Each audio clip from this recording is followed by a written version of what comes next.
Leader को जल्दी से जल्दी कोई ना फैसला करना होगा। कितने दिन तक वो इस बात को लटका कर रखेंगे, उन्हें कोई ना कोई फैसला जल्दी ही करना पड़ेगा। लगता है कि कोलिशन के लीडर काफी ज्यादा बूढ़े हो चुके हैं और वो ठीक से सोच समझ नहीं सकते। मास्टर डुवॉन बस उनकी बातें सुन रहे होते हैं और सर झुकाकर वहीं पर खड़े होते हैं। फिर वो कोलिशन के लीडर की तरफ चले जाते हैं। मास्टर डुवॉन कोलिशन के लीडर से कहते हैं, मैंने बाहर जाते हुए कुछ एल्डर से सुना है, वो सारे तो आपकी पोजीशन के बारे में भी बातें करना शुरू कर दी हैं। उन्होंने कहा है कि आप बहुत ज्यादा बूढ़े हो गए हैं, इसी वजह से कोई भी फैसला ठीक तरह से नहीं कर पा रहे, इसलिए वो आपकी पोजीशन को चेंज करना चाहते हैं। कोलिशन के लीडर मास्टर डुवॉन से कहते हैं, अगर तुम्हारे पास कुछ अच्छे बहाने हैं तो फिर मुझे भी बता दो, क्योंकि मैं नहीं चाहता कि बार बार मैं उनसे मिलूं। कि हमारे पास जो 15 दिन का टाइम था वो खत्म होने का नाम नहीं ले रहा। चलो जल्दी से बताओ अगर तुम्हारे पास कोई अच्छा सा बहाना है। मास्टर डुवॉन कहते हैं, आपको किसी भी बहाने की जरूरत नहीं है, सिर्फ 3 दिन का वक्त रह गया है। 3 दिन के बाद हमारे वाइस कमांडर सबूत के साथ वापस आ जाएंगे। को बस अपने फैसले को 3 दिन तक रोका रखना है। कोलिशन के लीडर उसे कहते हैं, मैंने तुमसे वादा किया था, इसलिए मैं अपने वादे को तो पूरा करूंगा, लेकिन मैं तुम्हें इससे ज्यादा टाइम नहीं दे सकता। मास्टर डुवॉन कहते हैं, प्लीज सर, मुझे सिर्फ इतना ही टाइम चाहिए, आप 3 दिन का टाइम दे दे, उसके अलावा हमें आपसे कुछ भी नहीं कहना।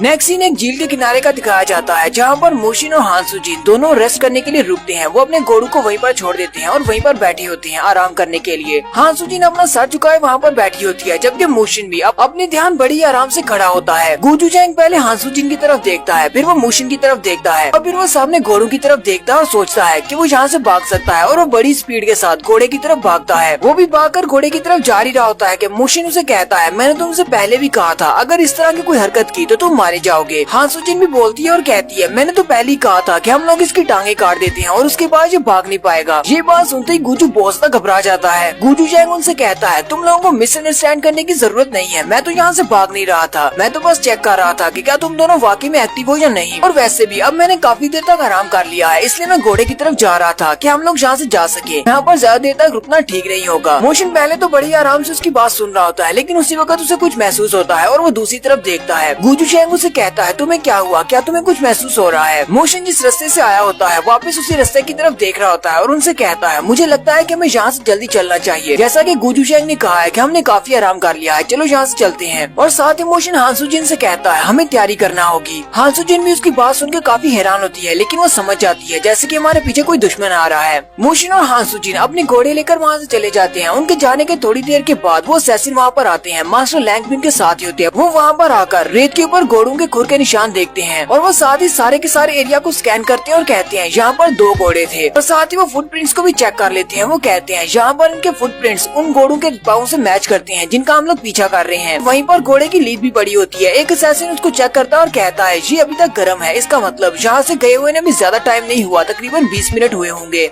मास्टर लैंग उन सबसे कहते हैं, जल्दी से अपने वेपन्स को रेडी कर लो, बहुत ही जल्दी हमारा उनके साथ सामना होने वाला है, चलो जल्दी से उन्हें पकड़ते हैं। नेक्स्ट सीन फिर से घोड़ों का दिखाया जाता है। हानसुजिन और दूसरा घोड़ा उसके साथ ही होता है, लेकिन मोशिन उनके साथ नहीं होता। हानसुजिन ने दूसरे घोड़े के ऊपर गुजुचैंग को बांधकर बिठाया होता है और उस घोड़े की रस्सी को भी अपने हाथ में पकड़ा होता है। गुजुचैंग के मुंह को भी उन्होंने बंद किया होता है, वो अपने मुंह से हुम हुम कर रहा होता है। हानसुजिन उसे कहती है, अपना मुंह बंद रखो, तो मैं तुम्हारा मुंह खोल भी देती हूँ, तभी तुमको बकवास बात ही करने वाले हो, इसलिए चुपचाप बैठे रहो, वरना तुम उन सारे असैसिन्स के हाथों से मारे जाओगे। नेक्स्ट सीन मोशन का दिखाते हैं। मोशन एक खलियान में खड़ा होता है और वो सामने की तरफ देखता है तो सामने से बहुत सारे ब्लड कल्ट के मेंबर्स आ रहे होते हैं। मास्टर लैंग भी उनके साथ ही होते हैं। मास्टर लैंग कहते हैं, लगता है कि ये बंदा उन्हीं के साथ है, जो उन दोनों में से एक होगा, जो कि एजेंसी लीडर को अपने साथ लेकर गए हैं। इसे देखकर तो लगता है जैसे ये हमारा यहीं पर इंतजार कर रहा है। क्या इसे लगता है कि अकेला हम सभी को संभाल पाएगा? मोशन उन सब की तरफ देखता है और हल्का सा मुस्कुराता है, जबकि मास्टर लैंग कहते हैं, ये लड़का तो हमें देखकर मुस्कुरा रहा है, जैसे कि ये बहुत ज्यादा कॉन्फिडेंट है। एक असैसिन कहता है, लगता है कि ये यहाँ पर सिर्फ टाइम बाय करने के लिए खड़ा है, ताकि ये हमें यहाँ पर रोक सके, जबकि इसका साथी यानी कि वो दूसरी लड़की एजेंसी लीडर को लेकर कोलिशन तक पहुँच जाए। मास्टर लैंग अपने साथियों से कहते हैं, मैं इसके साथ यहाँ पर फाइट करता हूँ, इसे यहीं पर रोक कर रखता हूँ, तुम सब लोग आगे बढ़ जाओ और जाकर उसको पकड़ो। मैं चाहता हूँ कि कोलिशन के लीडर तक पहुँचने से पहले ही गुजुचैंग का सर काट दिया जाए। मास्टर लैंग को छोड़कर बाकी के जितने भी असैसिन्स होते हैं वो सारे के सारे हानसुजिन की तरफ भाग पड़ते हैं। मोशन उनके सेंटर में खड़ा होता है। एक तरफ 4 लोग होते हैं और एक तरफ 3 लोग होते हैं। मोशन दोनों तरफ देखता है और कहता है, अब इनमें से किन के ऊपर मुझे पहले अटैक करना चाहिए, क्योंकि मैं नहीं चाहता कि ये लोग यहाँ से आगे चले जाएं और जाकर हानसुजिन के ऊपर अटैक करें। फिर मोशन बड़ी स्पीड के साथ आगे बढ़ता है उन लोगों की तरफ जिस तरफ 4 होते हैं। मोशन बड़ी स्पीड के साथ एक असैसिन की तरफ आगे बढ़ता है। वो अपने नाइफ को निकालता है और कहता है, तुम्हें लगता है कि तुम मेरा रास्ता रोक सकते हो, और जैसे ही अपने नाइफ से मोशन के ऊपर अटैक करने लगता है, मोशन अपनी पाम टेक्निक को यूज करते हुए उसके सर पे मारता है, जिससे उसकी स्कल क्रश हो जाती है और वहीं पर गिर जाता है। मास्टर लैंग भी देखकर बहुत ज्यादा हैरान हो जाते हैं। वहीं वहीं से मोशन ऊपर की तरफ जंप करता है और दूसरे वाले की तरफ आगे बढ़ता है और उसके सर में भी जबरदस्त पंच मारता है और उसके सर को भी ब्रेक कर देता है। और फिर वहाँ पर दो बचते हैं जो कि अभी भी आगे की तरफ बढ़े होते हैं। मोशन उन दोनों की तरफ आगे बढ़ता है। मोशन की स्पीड काफी ज्यादा होती है। असैसिन कहता है ये तो मेरी स्पीड के साथ मैच कर रहा है। वो वहीं से पीछे की तरफ मुड़ता है और अपने नाइफ से मोशन के ऊपर अटैक करता है, लेकिन मोशन उसके अटैक को अवॉइड कर लेता है और साथ ही उसको गर्दन से पकड़ लेता है और अपने एक ही हाथ से उसको हिलाते हुए दूसरे वाले असैसिन की तरफ फेंक देता है और वो जाकर उसके साथ पटक जाता है और वो दोनों वहीं पर गिर जाते हैं। मोशन फिर से ऊपर की तरफ जंप करता है और ऊपर से जंप करते हुए उन दोनों को एक ही पंच मारता है और वो दोनों वहीं पर ग्राउंड के अंदर धंस जाते हैं।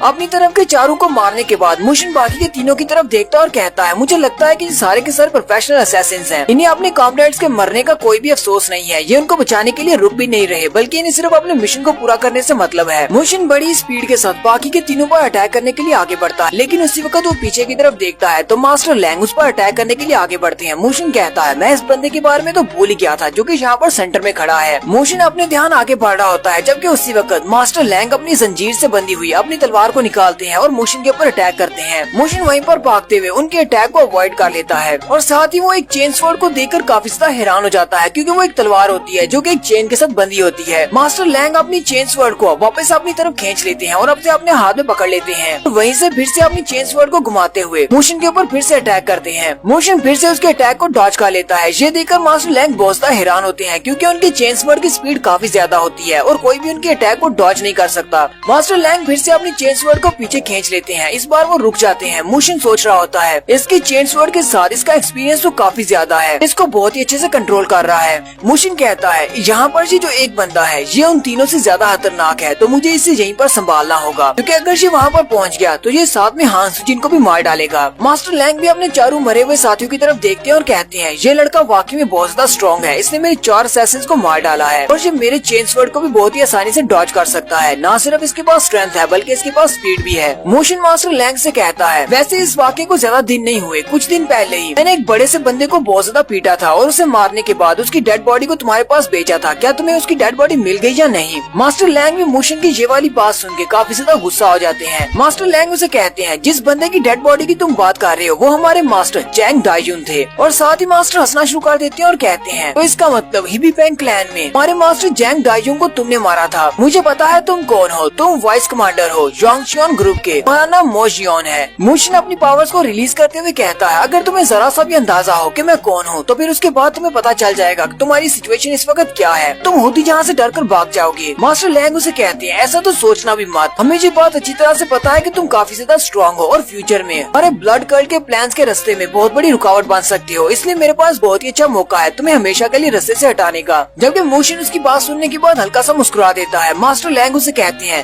शायद तुम्हें ऐसा लग रहा होगा कि मैं भी मास्टर जैंग की जितना ही पावरफुल हूँ या फिर मैं उससे कम पावरफुल हूँ, क्योंकि मेरे पास उसके जैसे मसल्स नहीं है। अगर तुम ऐसा सोचते हो तो तुम बहुत सा गलत सोच रहे हो। मोशन हंसते हुए मास्टर लैंग से कहता है इस बात से फर्क नहीं पड़ता अगर तुम मास्टर जैंग से थोड़े से पावरफुल हो या फिर तुम्हारा लेवल उससे ज्यादा हाई है, तुम्हारा अंत तो लिखा जा चुका है, तुम मेरे हाथों से मरने वाले हो। मास्टर लैंग जल्दी से अपना चोगा उतार देते हैं और कहते हैं मैं तुम्हारे बारे में काफी कुछ जानना चाहता हूँ। मुझे लगता है कि जैसे जैसे हमारी फाइट आगे बढ़ेगी मुझे वो सारी बातें जानने का मौका मिलेगा। मोशन मास्टर लैंग से कहता है तुम्हारा नाम क्या है? मास्टर लैंग उसे कहते हैं एक मरने वाले बंदे को अपना नाम बताने का क्या फायदा, और वैसे भी तुम इस लायक नहीं हो कि मैं तुम्हें अपना नाम बताऊं। और यहीं पर मास्टर लैंग भी अपनी पावर्स को रिलीज करते हैं और उनकी पूरी की पूरी चेन स्वॉर्ड उनकी पावर्स के साथ इम्ब्यूड हो जाती है और वो भी उनकी पावर के साथ चमक रही होती है। मास्टर लैंग अपनी चेन स्वॉर्ड को पंखे की तरह घुमाना शुरू कर देते हैं और कहते हैं चलो देखते हैं तुम कब तक मेरे सामने इस तरह खड़े रह सकते हो। मोशन मुझे देखकर काफी हैरान होता है। मास्टर लैंग अपनी उस चेन स्वॉर्ड को पंखे की तरह ऊपर घुमा रहे होते हैं और साथ ही दिखाते हैं कि उनके इर्द गिर्द की सारी घास भी कट जाती है और एक गोल दायरे की शक्ल में जितनी घास होती है वो सारी कट जाती है। वो अपनी चेन स्वॉर्ड को इतनी स्पीड से घुमा रहे होते हैं कि आसपास से जितनी भी हवा होती है वो सारी की सारी वहाँ पर इकट्ठी हो जाती है और एक बवंडर की तरह। मोशन अभी भी उनकी चेन स्वॉर्ड की तरफ घूर घूर कर देख रहा होता है, जबकि मास्टर लैंग बस हंसे जा रहे होते हैं और वहीं पर वो अपनी चेन स्वॉर्ड को घुमाते हुए अपनी चेन को पकड़ते हैं। बड़ी स्पीड के साथ मोशन की तरफ अपनी चेन स्वॉर्ड को भेज देते हैं। मास्टर लैंग की चेन स्वॉर्ड बड़ी स्पीड के साथ मोशन के ऊपर अटैक करने के लिए आगे बढ़ती है। मोशन के पास उसको डॉज करने का टाइम नहीं होता, क्योंकि मास्टर ने उसको बहुत ज्यादा मोमेंटम दे रखा है, उसकी स्पीड बहुत ज्यादा होती है और वहाँ पर एक जबरदस्त धमाका होता है, काफी ज्यादा धुआं हो जाता है। मास्टर लैंग हंसते हुए कहते हैं मुझे तो बहुत ज्यादा डिसअपॉइंटमेंट हो रही है, मुझे तो लगा था कि तुम इस छोटे से अटैक को संभाल पाओगे, अगर तुम इस अटैक को नहीं संभाल सकते तो फिर तुम कुछ भी नहीं कर सकते। लेकिन जैसे सामने से थोड़ा सा धुआं हटता है तो मोशन की तरफ दिखाते हैं। मोशन वहाँ पर सही सलामत सलामत खड़ा होता है। मास्टर लैंग पहले तो ये देखकर काफी हैरान हो जाते हैं, लेकिन साथ ही अपनी चेन स्वॉर्ड को वापस अपने हाथ में बुला लेते हैं। मास्टर लैंग सोच रहे होते हैं, तो इसका मतलब मेरी इतनी पावर के साथ मैंने इसके ऊपर अटैक किया था, लेकिन इसके ऊपर तो एक स्क्रैच भी नहीं आया। जबकि मोशन अपने पीछे की तरफ देखता है तो मास्टर लैंग के उस चेन स्वॉर्ड की पावर्स की वजह से मोशन के पीछे काफी सारा ग्राउंड तबाह हो चुका है। और साथ ही मोशन अपने हाथ की तरफ देखता है तो मोशन के हाथ से ब्लड निकल रहा होता है, क्योंकि मोशन के हाथ पर कट लगा है। इस बात से मोशन भी काफी ज्यादा हैरान हो जाता है। और यहीं पर हमारी एपिसोड 40 का एंड होता है। एक्सप्लेनेशन अच्छी लगी हो तो कमेंट करके जरूर बताइएगा। चैनल को सब्सक्राइब कर दें, वीडियो को लाइक और शेयर कर दें। शुक्रिया।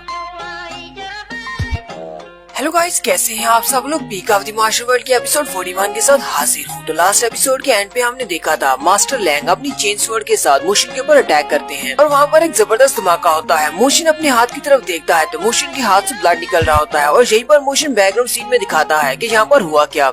जैसे मास्टर लैंग ने अपनी चेन स्वॉर्ड को मोशन की तरफ फेंका था तो मोशन ने अपने हाथ को सामने की तरफ करते हुए उनकी चेन स्वॉर्ड को ब्लॉक करने की कोशिश की थी। उसने अपने हाथों के ऊपर अपने उस सेफगार्ड ऑरा को भी एक्टिवेट किया हुआ था, लेकिन उसके बावजूद मास्टर की चेन स्वॉर्ड उसके हाथ पर लगी, जिसकी वजह से उसका हाथ कट गया। मोशन भी हैरान होता और कहता है, मैंने अपने सेफगार्ड ऑरा को यूज किया था, लेकिन फिर भी मेरे हाथ पर कट कैसे लग गया। जबकि मास्टर लैंग भी उसके हाथ से ब्लड निकलता हुआ देखकर हंसना शुरू कर देते हैं और कहते हैं, मुझे तो लगा था कि तुम्हारे ऊपर एक स्क्रैच भी नहीं आया, लेकिन तुम्हारे हाथ से तो ब्लड निकल रहा है। लगता है कि तुम भी इनविंसिबल नहीं हो। मोशन फिर से अपने हाथों पर अपनी पावर्स को रिलीज करते हुए कहता है, ये तो सिर्फ थोड़ा सा ब्लड है, तुम्हें किसने कहा कि मैं हार चुका हूँ। नेक्स्ट सीन में हांसू जिन और गुजू जैंग को दिखाते हैं, जो कि अपने घोड़ों पर सामने की तरफ भागते हुए जा रहे होते हैं। सामने एक एली होती है जहाँ पर एक पुल बना होता है और वो पुल काफी ज्यादा टूटा फूटा होता है। हांसू जिन उस पुल के पास जाकर अपने घोड़ों को रोक देती है, क्योंकि वो घोड़ों के साथ उस पुल को पार नहीं कर सकते, क्योंकि वो लकड़ी का टूटा हुआ पुल घोड़ों का वजन उठा नहीं पाएगा। हांसुजिन साथ ही गुजू शैंग की रस्सियां भी खोल देती है। वो अपना मुंह खोलता है और कहता है, मैं इस पुल को पार नहीं करने वाला, क्या तुम्हें दिखाई नहीं देता ये बहुत सा टूटा फूटा है, कहीं मैं यहाँ से नीचे गिरकर मर न जाऊँ। उसे साथ एक रास्ते की तरफ इशारा करता है और कहता है, जबकि इस पहाड़ी के साथ साथ ये वाला रास्ता है, हम लोग इस रास्ते से घूमकर भी तो जा सकते हैं, हमें इस पुल को क्यों पार करना है। तुमने घोड़ों को पहले ही बता दिया है, मुझे अपने टांगों पर चलने का कोई शौक नहीं, मैं बहुत ज्यादा थका हुआ हूँ। हांसुजिन उसे कहती है, अपनी बकवास बंद करो, हमारे पास ज्यादा टाइम नहीं है।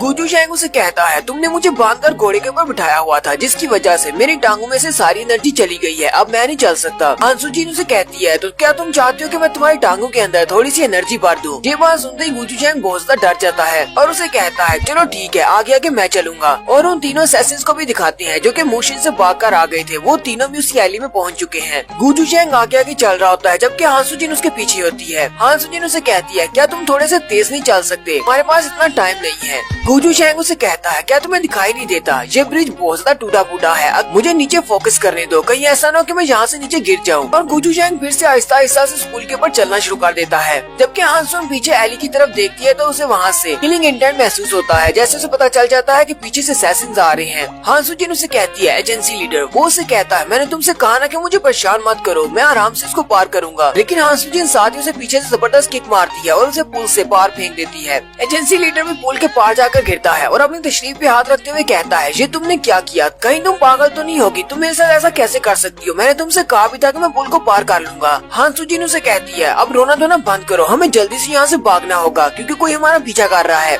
गुजू शैंग उसे कहता है, बस करो, कोई भी नहीं है पीछे, तुमने मुझे बहुत ही जोर की किक मारी है, जिसकी वजह से मेरी तशरीफ दर्द कर रही है, इसलिए मैं नहीं भागना चाहता। लेकिन जैसे वो पीछे की तरफ देखते हैं तो पुल की दूसरी तरफ 3 असैसिन्स खड़े होते हैं। हांसुजिन भी अपनी तलवार निकाल लेती है और गुजू शैंग से कहती है, मैंने कहा ना जल्दी से यहाँ से भाग जाओ, वरना तुम इनके हाथों से मारे जाओगे। नेक्स्ट सीन फिर से मोशन और मास्टर लैंग की फाइट का दिखाया जाता है। मास्टर लैंग अपनी चेन स्वॉर्ड को मोशन की तरफ भेजते हैं। मोशन उनके अटैक को अवॉइड कर लेता है और वो बड़ी स्पीड के साथ मास्टर लैंग के करीब जाता है ताकि उन्हें पंच मार सके। मास्टर लैंग जल्दी से अपनी चेन स्वॉर्ड को वापस की तरफ बुलवाते हैं और उसी चेन के सहारे से ऊपर की तरफ जंप कर जाते हैं और मोशन के अटैक को अवॉइड कर लेते हैं। मोशन भी ये देखकर काफी हैरान होता है। मास्टर लैंग हवा में ही अपनी चेन को फिर से कंट्रोल करते हुए अपनी तरफ खींच कर लाते हैं और साथ ही अपनी चेन स्वॉर्ड के साथ मोशन के ऊपर अटैक करते हैं। मोशन फिर से उनके चेन स्वॉर्ड के अटैक को अवॉइड कर लेता है। मोशन मास्टर लैंग की तरफ देखता है और कहता है, ये तो इस चेन स्वॉर्ड को चलाने में बहुत ज्यादा माहिर है, इसकी एजिलिटी और इसकी स्पीड भी काफी है, ये किसी भी एंगल पे हो ये अपनी चेन स्वॉर्ड को बहुत ही अच्छे से हैंडल कर सकता है। मास्टर लैंग उसे कहते हैं, मैं तुम्हारी चाल को समझ गया हूँ, तुम मेरे करीब आना चाहते हो, तुम्हें लगता है शायद मेरे करीब आने पर तुम मेरे ऊपर अटैक कर पाओगे। मैंने अपनी सारी जिंदगी एक चेन स्वॉर्ड के साथ ही गुजार दी है और हमेशा इसी को यूज यूज किया है। मुझे इसकी सारी वीकनेस के बारे में पता है। तुम्हें लगता है कि इसके साथ चेन बधी हुई है और मैं सिर्फ लॉन्ग डिस्टेंस पर ही अटैक कर सकता हूँ। मुशिन आगे से हंसता और कहता है चलो फिर देखते हैं कि तुम्हें अपने वेपन की सारी वीकनेस के बारे में पता है या नहीं। और वो फिर से बड़ी स्पीड के साथ उसके ऊपर अटैक करने के लिए आगे बढ़ता है। मास्टर लैंग भी हंसना शुरू कर देते हैं और कहते हैं तो तुम फिर से वही मूव यूज कर रहे हो, तुम फिर से मेरे करीब आना चाहते हो। और मास्टर लैंग भी अपनी चेन स्वॉर्ड को फिर से घुमाना शुरू कर देती है, लेकिन मुशिन बड़ी स्पीड के साथ उनके ऊपर वन स्टेप से अटैक करता है और उनके कंधे को जख्मी कर देता है। मास्टर लैंग भी देखकर बहुत ज्यादा हैरान होते हैं कि अभी भी यहाँ पर हुआ क्या। मास्टर लैंग कहते हैं इसका पंच इतना ज्यादा पावरफुल कैसे हो सकता है, इसने तो मेरे कंधे को बहुत ज्यादा जख्मी कर दिया है। मुशिन उसे कहता है तुमने कहा था कि तुम मेरे बारे में बहुत ज्यादा क्यूरियस हो, तुम लोग जानना चाहते हो कि मैं कौन हूँ। क्या तुम्हें अब भी लगता है कि तुम लोग मेरे बारे में जानना चाहते हो? मास्टर लैंग पहले तो उसे घूर घूर कर देख रही होती है क्योंकि वो काफी हैरान होती है, लेकिन साथ ही वो फिर से हंसना शुरू कर देते हैं और जैसे ही वो अपनी पावर्स को रिलीज करते हैं तो उनका कंधा दोबारा से हील हो जाता है। मास्टर लैंग हंसते हुए कहते हैं तुम बहुत ज्यादा एरोगेंट और एटीट्यूड वाले हो। हाँ मैं तुम्हारे बारे में जानना चाहता था, लेकिन अब नहीं, अब मैं तुम्हारे बारे में कुछ भी नहीं जानना चाहता, मैं तो बस तुम्हें मारना चाहता हूँ। और फिर से अपनी चेन को अपने इर्द गिर्द घुमाना शुरू कर देते हैं। मास्टर लैंग उसे कहते हैं मैं तब तक तुम्हारे पर अपनी चेन स्वॉर्ड से अटैक करता रहूंगा जब तक कि तुम्हारा कीमा न बन जाए। और साथ ही अपने एक स्पेशल मूव जिसका नाम निम्बल स्ट्राइक होता है उसको यूज करते हुए अपनी चेन स्वॉर्ड को मुशिन के ऊपर अटैक करने के लिए भेजते हैं। मुशिन उनके चेन स्वॉर्ड के ऊपर से जंप करता हुआ फिर से उन्हें पंच मारने के लिए आगे बढ़ता है, लेकिन जैसे ही वो उनके करीब पहुंचता है मास्टर लैंग अपनी चेन को ही ऊपर की तरफ हिलाते हैं जिसकी वजह से उसके अंदर बैंड आता है और वो सीधी जाकर मुशिन के साथ टकराती है। मुशिन अपने बाजू को सामने की तरफ करते हुए उसकी चेन को अपनी बाजू से ब्लॉक करता है।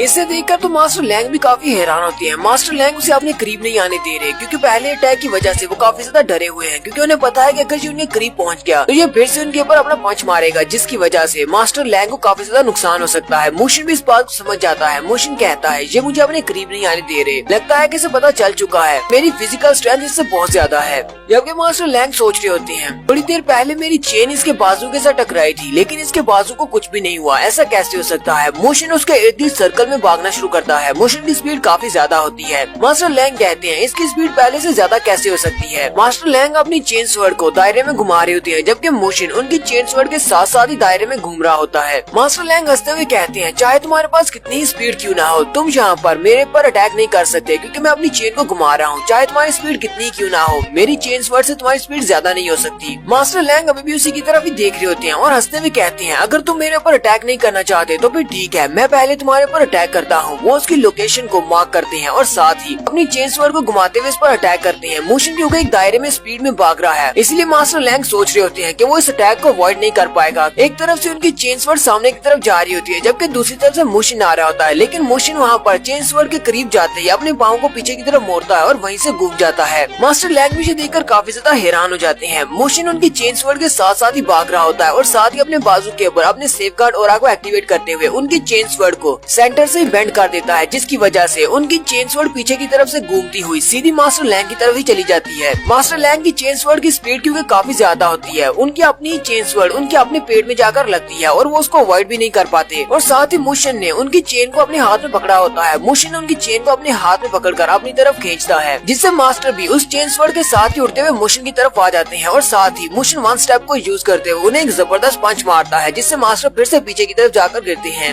मास्टर लैंग बहुत ज्यादा जख्मी है। वो अपने जख्म पर हाथ रखते हुए कहते हैं तुम तो वाकई में बहुत ज्यादा होशियार हो, तुमने मेरी चेन स्वॉर्ड को मेरे ही खिलाफ वेपन के तौर पर यूज कर दिया। आज से पहले मैं तुम्हारे जैसे ओपोनेंट से नहीं मिला। बातें करते हुए उनके मुंह से ब्लड निकलना शुरू हो जाता है। उसे तुम इतनी जल्दी हील नहीं कर पाओगे। मास्टर लैंग भी उसकी बात को समझते हैं क्योंकि उन्हें पता है कि उनके जख्म काफी ज्यादा गहरे हैं। मास्टर लैंग कहते हैं लास्ट टाइम इसने मेरे कंधे के ऊपर अटैक किया था और वो अटैक काफी ज्यादा पावरफुल था और इसने अपने हाथों से मेरी चेन को ब्लॉक किया था। ये कोई ऐसा वॉरियर नहीं है जो कि सिर्फ अपनी फिस्ट को यूज करके फाइट करता है, बल्कि इसे अच्छी तरह से पता है कि अपनी इंटरनल फोर्स को कैसे यूज करना है। मास्टर लैंग मुशिन की तरफ देखते हैं और कहते हैं लेकिन इंटरनल फोर्स को यूज करना इतना भी आसान काम नहीं है। इस लड़के को देखकर तो लगता है कि ये सिर्फ 20 साल का है। इस उम्र के किसी लड़के का इंटरनल फोर्स को इस तरह यूज करना ये पॉसिबल नहीं है। मुशिन मास्टर लैंग की तरफ देखता और कहता है मुझे लगता है कि इस वक्त तुम्हारे दिमाग में बहुत सारी बातें चल रही होंगी, बहुत सारे ऐसे सवाल होंगे जिनके तुम्हें जवाब चाहिए होंगे, या फिर तुम बहुत ज्यादा डर रहे हो कि अगर तुम्हें तुम्हारे उन सवालों के जवाब मिल जाएंगे तो फिर तुम्हारे पास जिंदा रहने का कोई मकसद नहीं बचेगा, क्योंकि वैसे भी मैं तुम्हें यहाँ पर मारने वाला हूँ। मास्टर लैंग उसकी बात सुनने के बाद बहुत ज्यादा गुस्सा हो जाते हैं और फिर से अपनी चेन स्वॉर्ड के अंदर अपनी पावर्स को इम्ब्यूर करते हैं और उसे उठाकर घुमाना शुरू कर देते हैं। इस बार मास्टर लैंग बहुत ही गुस्से के साथ उसके ऊपर अटैक कर रहे हैं। वो बार बार मुशिन के ऊपर अटैक करते हैं बिना कुछ देखे और बिना कुछ समझे,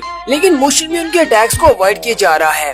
मास्टर जितना ज्यादा उसके ऊपर अटैक करते हैं उतना ज्यादा उनकी बॉडी के अंदर से ब्लड निकलता है। मोशन बड़ी स्पीड के साथ आगे बढ़ता है और उनकी थोड़ी के नीचे एक जबरदस्त पंच मारता है जिससे मास्टर लैंग उड़ते हुए पीछे दूर जाकर गिरते हैं। मास्टर लैंग गिरने के बाद फिर से उठकर बैठ जाते हैं। उनके मुंह से बहुत सारा ब्लड निकल रहा है। मास्टर लैंग कहते हैं ये बार बार अटैक करता है और इसके अटैक्स पहले से ज्यादा स्ट्रॉन्ग हो जाते हैं। कहीं ऐसा तो नहीं कि उस लेवल तक पहुंच चुका है जिस लेवल को मैं हैंडल नहीं कर सकता। मास्टर लैंग मोशन की तरफ देखकर कहते हैं हम लोग जहाँ पर एजेंसी लीडर को मारने के लिए आए हैं हमारे पास सिर्फ एक ही मिशन है। मुझे नहीं लगता कि मुझे इसके साथ फाइट को कंटिन्यू करना चाहिए क्योंकि मैं काफी ज्यादा जख्मी हो चुका हूँ, तो यहाँ से भागने में ही भलाई है। जबकि मोशन मास्टर लैंग से कहता है मुझे नहीं लगता कि तुम्हारे पास इतना टाइम है इस बारे में सोचने का कि तुम यहाँ से भाग सको। मास्टर लैंग उसकी बात सुनने के बाद और भी ज्यादा घबरा जाते हैं। जबकि दूसरी तरफ एली का सीन दिखाया जाता है। वो तीनों असैसिन हान सुजिन और गुजू जैंग के पीछे लगे हुए हैं। वो तीनों ही उस एली के अंदर पहुंच जाते हैं उस पुल को पार करके। गुजू जैंग आगे आगे भाग रहा होता है। वो पीछे की तरफ देखता और कहता है वो लोग तो पहुंच जाए, वो तो हमारे बहुत ज्यादा करीब आ गए हैं। हान सुजिन उसे कहती है सामने की तरफ देखकर भागो, कहीं गिर मत जाना। वो तीनों उनके बहुत ज्यादा करीब पहुंच जाते हैं। एक बार बाकी के दोनों से कहता है तुम दोनों आगे जाओ और गुजू जैंग का सर काटो, मैं इस लड़की को संभालता हूँ। वो जल्दी से जंप करते हुए हान सुजिन के ऊपर अटैक कर देता है। हान सुजिन भी अपनी तलवार को सामने करते हुए उसके अटैक को ब्लॉक करती है और वो फिर से आगे की तरफ भागना शुरू कर देती है। वो असैसिन फिर से उठकर उसके ऊपर अटैक करता है और कहता है तुम्हें क्या लगता है कि तुम यहाँ से भाग सकती हो, और वो दोनों फिर से फाइट करना शुरू कर देती हैं और यहीं पर हमारी एपिसोड 41 का एंड करते हैं।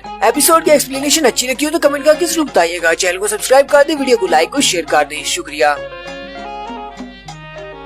हेलो गाइस, कैसे हैं आप सब लोग। Peak of the martial world के एपिसोड 42 के साथ हाजिर हूँ। तो लास्ट एपिसोड के एंड में हमने देखा था 3 असैसिन जो कि हान सुजिन के ऊपर अटैक करने के लिए वहाँ पर एली में पहुँच जाते हैं। उनमें से एक असैसिन हान सुजिन के ऊपर अटैक करता है और बाकी के दोनों से कहता है तुम दोनों आगे बढ़ो और गुजू जैंग का सर काट दो। और वो असैसिन हान सुजिन के ऊपर अटैक करता है, बार बार उसके ऊपर अटैक करता है, लेकिन हान सुजिन उसके अटैक से डिफ्लेक्ट करते हुए आगे बढ़ जाती है। हान सुजिन भी फिर से रुक कर उसके साथ फाइट करना शुरू कर देती है। हान सुजिन पीछे की तरफ देखती है तो उसके दोनों साथी गुजू जैंग को मारने के लिए आगे बढ़ होते हैं। हान सुजिन कहती है लगता है कि ये मुझे यहाँ पर रोका रखना चाहता है ताकि बाकी के दोनों आगे बढ़कर अपने मिशन को पूरा कर सकें, लेकिन मैं ऐसा नहीं होने दे सकती। वो अपनी पावर्स को रिलीज करती है और अपने एक स्पेशल मूव जिसका नाम फेरीमोन डेविल स्वर्ड आर्ट होता है उसको यूज करती है और सामने की तरफ एक स्लैश लगाती है। हान सुजिन की वो स्पेशल टेक्निक काफी ज्यादा पावरफुल होती है। तीनों के तीनों असैसिन जो कि आगे की तरफ बढ़ रहे होते हैं वो तीनों उसकी स्लैश की वजह से पीछे की तरफ गिर जाते हैं। ना सिर्फ वो तीनों गिरते हैं बल्कि आसपास की जो क्लिफ का मिट्टी का एरिया होता है वो सारे का सारा नीचे गिर जाता है और रास्ता ब्लॉक हो जाता है और वो मिट्टी के नीचे दब जाते हैं। गुजू जैंग जो कि भाग रहा होता है वो भी धमाके की आवाज सुनने के बाद रुक जाता है। वो पीछे की तरफ देखता है कि यहाँ पर क्या हो रहा है। हान सुजिन धुएं में से बाहर निकल कर आती है। गुजू जैंग उसे कहता है मिस क्या तुम ठीक हो। हान सुजिन कहती है मैंने तुमसे कहा था कि रुकना मत, तुम रुके क्यों, जल्दी से भागो।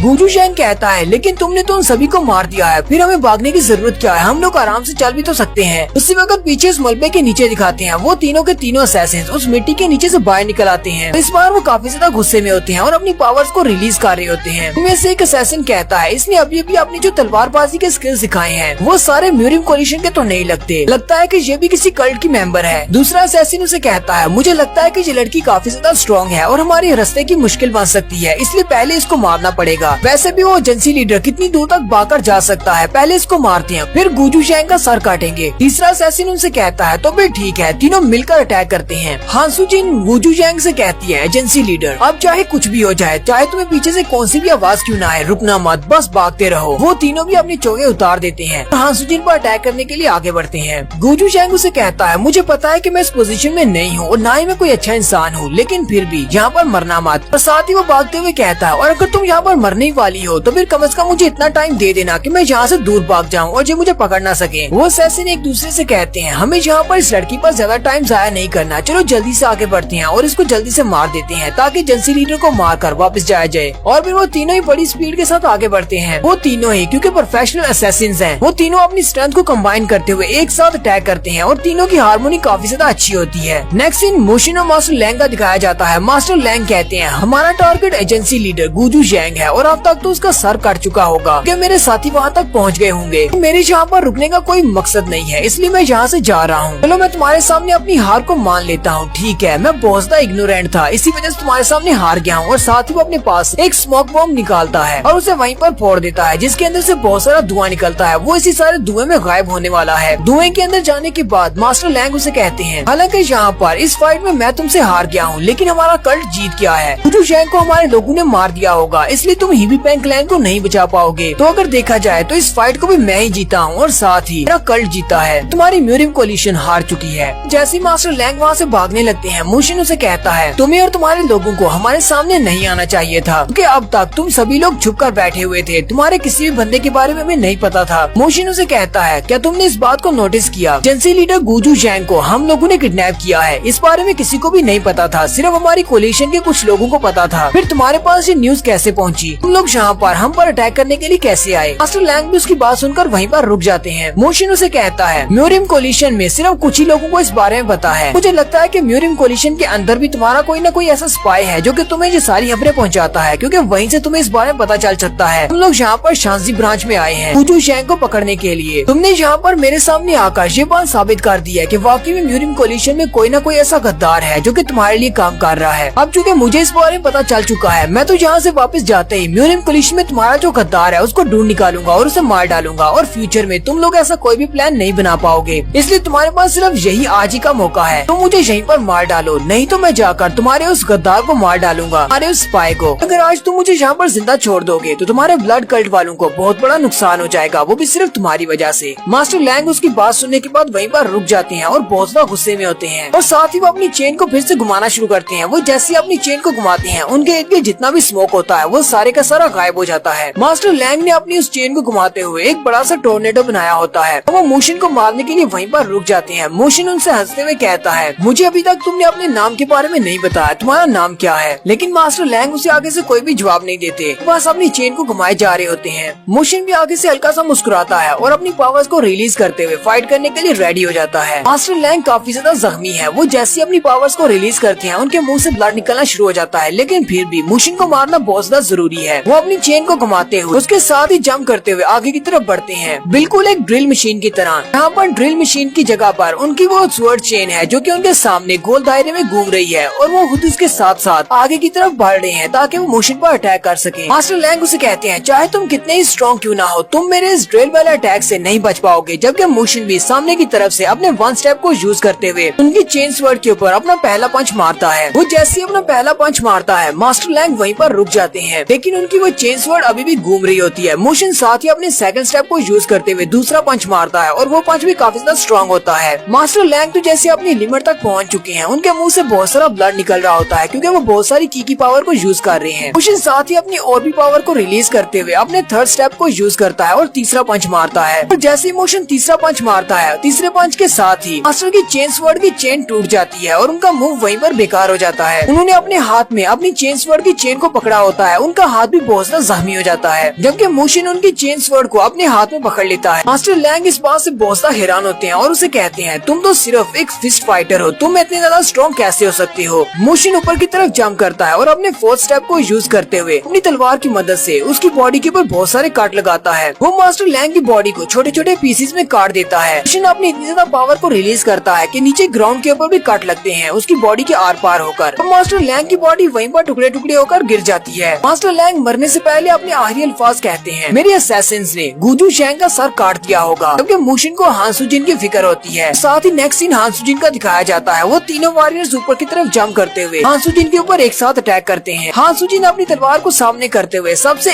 पहले एक वारी के अटैक को ब्लॉक करती है और उसको पीछे की तरफ झटक देती है, जबकि उसी वक्त दोनों साइड वाले उसके ऊपर अटैक करते हैं। वो दोनों एक साथ उस पर अटैक करते हैं, लेकिन हान सुजिन दोनों के अटैक को एक साथ ब्लॉक करती है। जबकि साथ ही तीसरा भी आ जाता है। वो तीनों मिलकर उस पर अटैक करते हैं। वो एक दूसरे से कह रहे होते हैं, इसके ऊपर प्रेशर बनाए रखो, ये अकेली लड़की हमारा तीनों का सामना नहीं कर पाएगी। एक असैसिन पीछे वाली साइड से उस पर अटैक करता है, लेकिन हान सुजिन उसके ऊपर से जंप करते हुए दीवार पर चढ़ जाती है, जबकि वो सारे असैसिन भी उसके पीछे पीछे दीवार के ऊपर ही चढ़ आते हैं और बार बार अपनी तलवारों के साथ उसके ऊपर अटैक करते हैं। हान सुजिन बस अपनी तलवार से उनके अटैक्स को ब्लॉक कर रही है। हान सुजिन कहती है, ये तीनों तो बहुत ज्यादा प्रोफेशनल है, तीनों एक साथ मिलकर अटैक कर रहे हैं। लगता है कि ये तीनों मुझे काउंटर अटैक नहीं करने देंगे, मैं तो सिर्फ इनको सिर्फ ब्लॉक ही कर पा रही हूँ। इसी वक्त एक और असैसिन आगे बढ़ता है और अपनी तलवार के साथ हान सुजिन को ब्लॉक करता है। हान सुजिन अपनी तलवार से उसकी तलवार को ब्लॉक कर रही होती है। वो उसे पीछे की तरफ धकेलता है और पीछे पहाड़ी की दीवार के साथ जाकर लगा देता है। वो असैसिन हान हांसुजिन से कहता है, मुझे लगा था शायद तुम बाकियों से बहुत ज्यादा अलग हो, लेकिन तुम हो तो सिर्फ एक लड़की ही। तुम एक मर्द की फिजिकल पावर के सामने कुछ भी नहीं हो। मैं अकेले ही तुम्हें पीछे की तरफ धकेल सकता हूँ। तुम तो सिर्फ एक छोटी बच्ची हो और कुछ भी नहीं हो। हांसुजिन उसकी बातें सुनने के बाद बहुत ज्यादा गुस्सा हो जाती है और वो थोड़ा सा जोर लगाने से उसको पीछे की तरफ धकेल देती है। हांसुजिन चिल्लाते हुए फिर से अपने फेरीमोन डेविल स्वर्ड डार्ट के और मूव को यूज करती है, जिसका नाम रेड क्रेन होता है। वो अपनी तलवार को सामने की तरफ करते हुए अपनी पावर को रिलीज करती है। उसकी पावर एक एनर्जी बॉल बनते हुए सामने वाले के कंधे को जख्मी करते हुए बाकी दोनों के पास से गुजरते हुए पीछे दीवार में जाकर लगती है। हांसुजिन उन तीनों असैसिन से कहती है, मुझे ब्लड कल्ट वालों की जात के बारे में पता चल गया है। तुम लोग बहुत बड़े कमीने हो। तुम लोगों को फाइट करते वक्त भी यही सूझ रहा है कि तुम्हारा सामना एक लड़की के साथ है तो वो लड़की बहुत ज्यादा कमजोर होगी। तुम तो बिल्कुल लुटेरों की तरह बात कर रहे हो। वो तीनों ही उसकी बात सुनने के बाद बहुत ज्यादा गुस्सा हो जाते हैं और अपनी पावर्स रिलीज करते हुए कहते हैं, तुम्हारी हिम्मत कैसे हुई हमारे ब्लड कल्ट की इतनी इंसल्ट करने की? तुमने हमें लुटेरा कैसे कह दिया? वो तीनों ही गुस्से के साथ उस पर अटैक करने के लिए आगे बढ़ते हैं, जबकि हांसुजिन फिर से अपने उसी मूव को यूज करती है। वो सामने की तरफ एक स्लैश लगाती है। उन दोनों में से एक तो उसकी पावर को ब्लॉक कर लेता है, जबकि दूसरे वाले की बॉडी कट जाती है और उन तीनों में से एक वहीं पर मर जाता है। उसके पीछे वाला साथी होता है, वो भागता हुआ हांसुजिन पर अटैक करने के लिए आगे बढ़ता है, जबकि हांसुजिन बड़ी स्पीड के साथ उस पर कट लगा के आगे बढ़ जाती है। बाद में दिखाते हैं हांसुजिन ने उसकी मुंडी काट दी है, वो भी मर जाता है, जहाँ पर 3 में से 2 मर गए हैं। लेकिन साथ ही हांसुजिन अपने पेट की तरफ देखती है। दूसरे वाले ने मरने से पहले अपनी तलवार से उसके पेट के ऊपर कट लगाया था, जिसकी वजह से उसका बहुत सारा ब्लड निकलना शुरू हो जाता है। अब तीसरे वाला असैसिन सोच रहा होता है, हम लोग इस लड़की से नहीं निपट पाए, हालांकि हम 3 लोग थे, हम तीनों ही मर्द थे और ये सिर्फ एक लड़की है। तीसरे वाले असैसिन का वैसे तो कंधा जख्मी है। वो कहता है, इस लड़की ने हमारे ब्लड कल्ट की बहुत ज्यादा इंसल्ट की है, इसलिए इसको सबक सिखाना बहुत ज्यादा जरूरी है। लेकिन मेरे मिशन को पूरा करना इससे भी ज्यादा जरूरी है, क्योंकि अगर मैं हाल ही हाथ वापस गया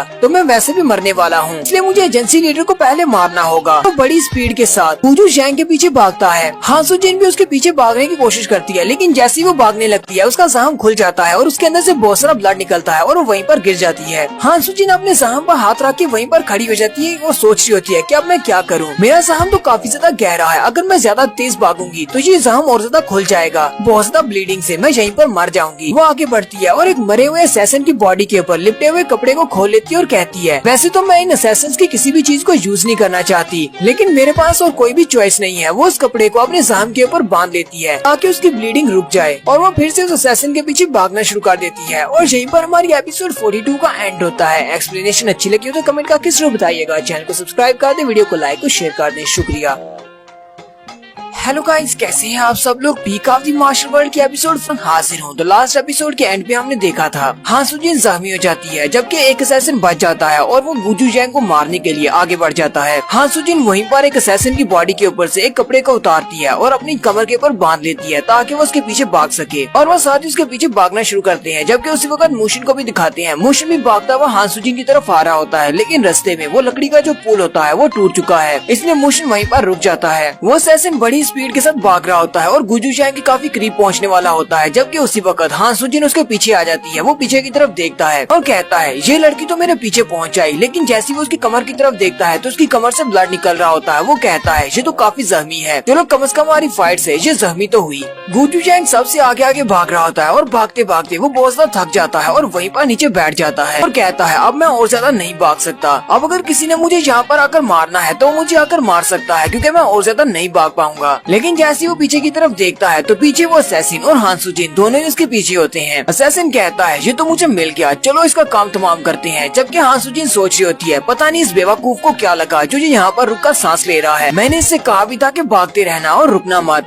गुजू जैंग फिर से उठकर भागना शुरू कर देता है और कहता है, ये तो मेरे पीछे पहुंच आया, और वो पहले से भी ज्यादा तेज स्पीड से भागना शुरू करता है। लेकिन उस असैसिन की स्पीड भी काफी ज्यादा है। हांसुजिन भी अपनी स्पीड को बढ़ाती है, हालांकि उसकी कमर से काफी सारा ब्लड निकल रहा होता है, लेकिन फिर भी वो अपनी स्पीड को बढ़ाती है और उस असैसिन के बहुत ज्यादा करीब पहुंच जाती है और वहीं से अपनी तलवार को घुमाते हुए कहती है, तुम्हारा अंत यहीं पर होने वाला है, और उसके ऊपर एक स्लैश लगाती है। लेकिन वो असैसिन ऊपर की तरफ जंप कर जाता है और उसे कहता है, सोचना भी मत, अपने मिशन को पूरा किए बिना यहाँ पर नहीं मार सकता। और वो उसके अटैक को डॉज करने के फौरन बाद ही अपनी तलवार के साथ उसके ऊपर अटैक करता है, जिसकी वजह से हांसुजिन पीछे वाली दीवार के साथ जाकर पटक कर गिरती है और उसकी बॉडी से और भी ज्यादा ब्लड निकलता है। इस बार वो उठ नहीं पाती। वो असैसिन उसके सामने खड़ा हो जाता है और कहता है, लड़की, मुझे लगता है कि तुम पागल हो, इस तरह की कंडीशन में जिसमें तुम हो, बहुत ज्यादा ब्लड निकल रहा है। अगर कोई आम इंसान होता तो वो यही सोच रहा होता कि वो अपनी जान कैसे बचाएगा, लेकिन तुम इस गुजू जैंग को बचाने के पीछे लगी हुई हो। लेकिन मेरे पास इतना टाइम नहीं है तुम्हारे साथ खेलने के लिए। पहले मैं उस गुजू जैंग को मार कर आता हूँ और उसके बाद तुम्हें बहुत ही आराम से मारूंगा। और वो फिर से भागता हुआ गुजू जैंग के पीछे चला जाता है। हान सुजिन दोबारा से नहीं उठ पाती और वहीं से कैरी होती है। प्लीज रुक जाओ, उसे मत मारना। असैसिन की स्पीड काफी ज्यादा होती है। वो गुजू जैंग के बहुत ज्यादा करीब पहुँचने के बाद आगे की तरफ जंप करता है और सामने की तरफ से अपनी तलवार को उसकी सर की तरफ करता है ताकि गुजू जैंग का सर काट सके और उसे कहता है जेंसी लीडर गुड बाय। लेकिन उसी वक्त दिखाते हैं जेंसी लीडर का सर कटने की बजाय उस असैसिन का सर कट जाता है। जेंसी लीडर वहीं पर अपनी आंखें बंद करके चिल्ला रहा होता है, लेकिन जैसे वो देखता है कि उसका सर नहीं कटा, वो सामने की तरफ देखता है कि हुआ क्या, तो वो असैसिन उसके सामने मरा पड़ा होता है। जबकि वहीं पर गुजू जैंग के सामने एक वॉरियर खड़ा होता है। उसी वक्त हान सुजिन के पास भी दिखाते हैं, उसके सामने भी दो वॉरियर्स खड़े होते हैं। नेक्स्ट सीन काफी देर का बाद का दिखाया जाता है। एक घोड़ा गाड़ी को दिखाते हैं। हान सुजिन उसी घोड़ा गाड़ी के अंदर लेटी होती है। जैसी हान सुजिन की आंखें खुलती हैं, वो जल्दी से उठकर बैठ जाती है, लेकिन साथ ही उसका जख्म दर्द कर रहा होता है। वो उस पे हाथ रख लेती है, लेकिन वो अपने जख्म की तरफ देखती है तो किसी ने उसके जख्म के ऊपर पट्टी कर दी होती है। मोशिन उसे कहता है ये तो बहुत ही अच्छी बात है कि तुम्हारे ऑर्गन्स डैमेज नहीं हुए, सिर्फ तुम्हारी स्किन पर कट लगा था। वैसे मुझे तुम्हारे ब्लड फ्लो को रोकने के लिए बहुत ज्यादा टाइम लगा क्योंकि तुम्हारा बहुत ज्यादा ब्लड बह रहा था। हान सुजिन उसे कहती है लेकिन तुमने ये सब कुछ किया कैसे? उसी वक्त जैंग जुक पर्दा हटा के अपना मुंह अंदर निकालता और कहता है वॉइस कमांडर तो एक सेकंड के लिए भी तुम्हारे पास से दूर नहीं हटे, ये तुम्हारी बहुत ज्यादा परवाह करते हैं। हान सुजिन उसे कहती है जैंग जुक तुम यहाँ पर क्या कर रहे हो और ये तुम कैसी बातें कर रहे हो? जैंग जुक उसे कहता है हाँ मैंने इसको देखा है, इसे तुम्हारी केयर करते हुए देखा है। इस तरह तो कोई भाई और कोई हस्बैंड भी इस तरह का काम नहीं कर सकता, जितना ज्यादा ये प्यार के साथ तुम्हें देख रहा था।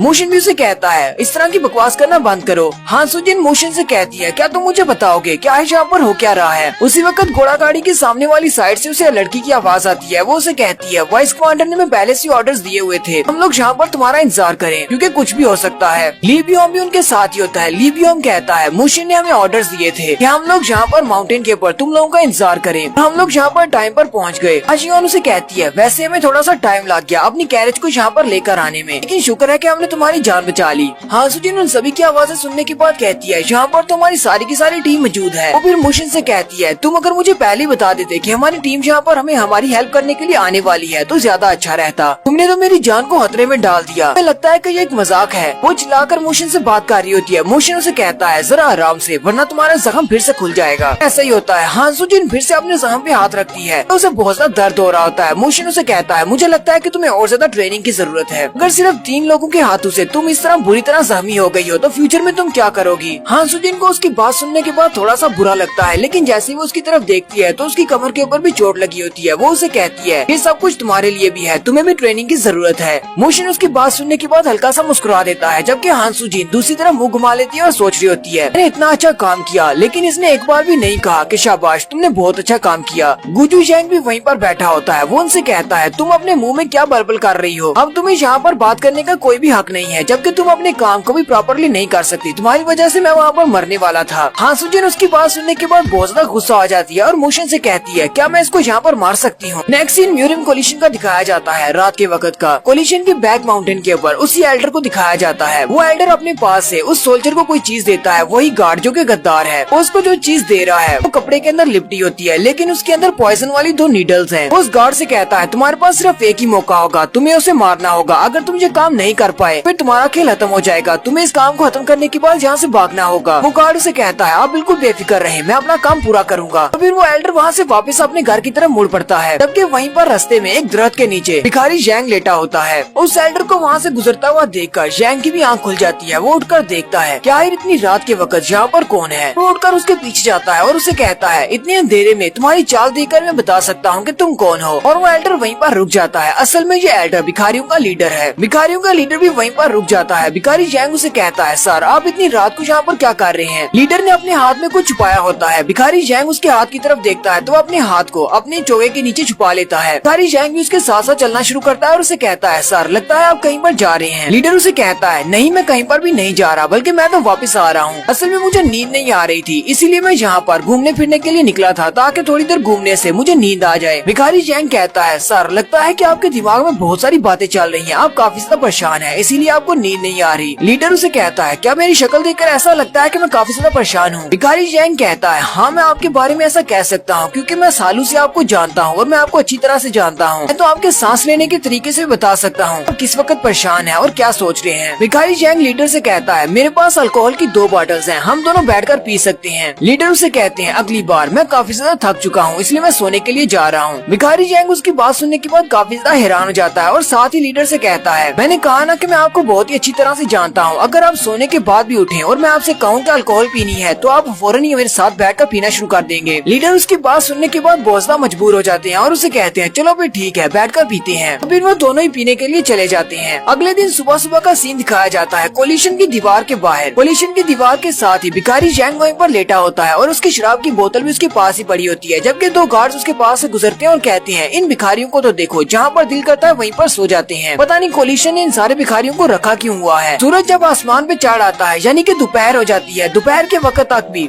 भिखारी जैंग वहीं पर सो रहा होता है। उसी वक्त वहाँ पर वून ह्यून आता है और अपनी तलवार से उसको छेड़ता है ताकि वो जल्दी से उठ जाए। भिखारी जैंग उसे कहता है तुम जो भी हो यहाँ से दफा हो जाओ, मैं अभी तक जिंदा हूँ, मरा नहीं हूँ। लेकिन वून ह्यून फिर से अपनी तलवार उसकी कमर में मारता है। इस बात से भिखारी जैंग बहुत ज्यादा गुस्सा हो जाता है और जल्दी से अपनी छड़ी उठाकर उसे मारने लगता है। लेकिन जैसे ही वो देखता है कि सामने वून ह्यून है वो वहीं पर रुक जाता है। वून अपने साथ खाना लेकर आया होता है और उसे कहता है चलो चल के खाना खाते हैं। फिर वो दोनों खाना खाने के लिए दूर एक बेंच पे चले जाते हैं। भिखारी जैंग उसके लाया हुआ सारे का सारा खाना चट कर जाता है और कहता है अब मुझे लग रहा है कि मैं वाकई में जिंदा हूँ, तुम्हारा बहुत बहुत शुक्रिया जो तुम मेरे लिए खाना लेकर आए। वून भिखारी जैंग से कहता है क्या तुम्हारे पास कोई मैसेज आया है, क्या मो शियोन ने तुम्हें कोई न्यूज भेजी है। जैंग उसे कहता है नहीं, मुझे नहीं लगता कि उसके पास इतना टाइम होगा। जैंग उसे कहता है अगर उसे 15 दिन में अपने मिशन को पूरा करना है तो मुझे नहीं लगता कि खाने पीने और सोने के अलावा उसके पास जरा सा भी टाइम होगा किसी को चिट्ठी लिखकर भेजने का, जबकि बहुत ही थोड़े दिन रह गए हैं। अगर वाकई में उसने गुजू जैंग को पकड़ लिया है तो मुझे लगता है कि वो इस वक्त कोलिशन के रास्ते पर होगा, वो बहुत जल्दी यहाँ पर पहुँचने वाला होगा। वो उसे कहता है वैसे ये भी अच्छा है, अगर हमें कोई खबर नहीं मिली तो इसका मतलब कुछ भी बुरा नहीं हुआ होगा। भिखारी जैंग उसे कहता है मुझे लगता है कि सिर्फ तुम यही पूछने के लिए तो यहाँ पर नहीं आए होगे और ना ही सिर्फ मुझे यहाँ पर खाना खिलाने के लिए आए हो, चलो जल्दी से बताओ क्या बात करने के लिए आए हो। वो उसे कहता है अरे तुमसे कोई किस वक्त तक कोई बात छुपा सकता है, तुम तो हर बात पकड़ लेते हो। मैं तो यही सोच रहा था कि तुम्हें इस बारे में बताऊं या ना बताऊं। जैंग उसे कहता है चलो अब जल्दी करो बता भी दो। वो उसे कहता है चलो ठीक है मैं तुम्हें बताता हूँ। लेकिन जैसे ही वो उसे बताने लगता है भिखारी जैंग काफी ज्यादा गुस्से में होता है। वो उसे कहता है अगर तुम इस तरह का मुंह बनाकर मेरे सामने बैठोगे तो मैं तुम्हें नहीं बताऊंगा कि बात तो तुम्हारे बैगर सेक्टर के रिलेटेड है, मुझे पता है कि वहाँ पर गद्दार कौन है। भिखारी जैंग चिल्लाकर उसे कहता है चलो अब जल्दी से बताओ क्या बात है। वो उसे कहता है मुझे लगता है कि तुमने भी अभी तक नोटिस किया होगा, कोई ऐसी बात नहीं है, कोई नई बात जो मैं तुम्हें बताने वाला हूँ। तुमने अपने लीडर को नोटिस किया है, उनकी हरकतें आजकल कुछ बहुत ज्यादा अजीब है। जैंग उसे कहता है तुम्हारा इस बात से क्या मतलब है, जरा एक्सप्लेन करके बताओ तुमने क्या देखा है। वो भिखारी जैंग से कहता है आज से कुछ दिन पहले मैं एक लेटर लिखने के लिए पिजन हाउस में गया था, वहाँ पर मैंने अपने लिए एक कबूतर को सिलेक्ट किया, वहीं पर बैठकर अपना लेटर लिख रहा था। लेकिन उसी वक्त वहाँ पर एक कबूतर आया कि हमारे इस कबूतर के वाड़े का नहीं था। मैंने पहले उस कबूतर को यहाँ पर नहीं देखा, वो सीधा बैगर सेक्टर के लीडर के पास आया था और साथ ही मैंने उन दोनों की बातें भी सुन ली। लीडर वहाँ पर जो लड़का था उसे कह रहे थे मेरा लेटर आया होगा, मेरा एक दोस्त है जो कि फार्मर है, जो किसान है, वो मुझे इस तरह के लेटर्स लिखता रहता है। फिर तुम्हारे लीडर ने उस लेटर को खोला और उसे पढ़ने के बाद कहता है मेरे किसान दोस्त ने मुझे एक चिट्ठी लिखी है, उसने कहा है कि अगर मछली हमारे जाल से निकल जाए तो तुम उसको लाजमी पकड़ लेना। और साथ ही वो उस चिट्ठी को जला देते हैं और कहते हैं कि मेरा किसान दोस्त है जिसे मछलियाँ पकड़ना बहुत ज्यादा पसंद है, मुझे कोई खास मैसेज नहीं है, प्लीज इसको रजिस्टर मत करना। वो लड़का उनसे कहता है ठीक है सर, मैं इसको रजिस्टर नहीं करूँगा। तो वहाँ पर वून ने उनका चेहरा देखा था। वून कहता है मैंने तुम्हारे लीडर का ऐसा चेहरा पहले कभी नहीं देखा, उनके चेहरे को देखकर ऐसा लग रहा था जैसे कि उनकी बॉडी के अंदर कोई और पर्सन आ गया हो। और यहीं पर हमारी एपिसोड 44 का एंड होता है। एक्सप्लेनेशन अच्छी लगी हो तो कमेंट करके जरूर बताइएगा। चैनल को सब्सक्राइब कर दें, वीडियो को लाइक और शेयर कर दें। शुक्रिया।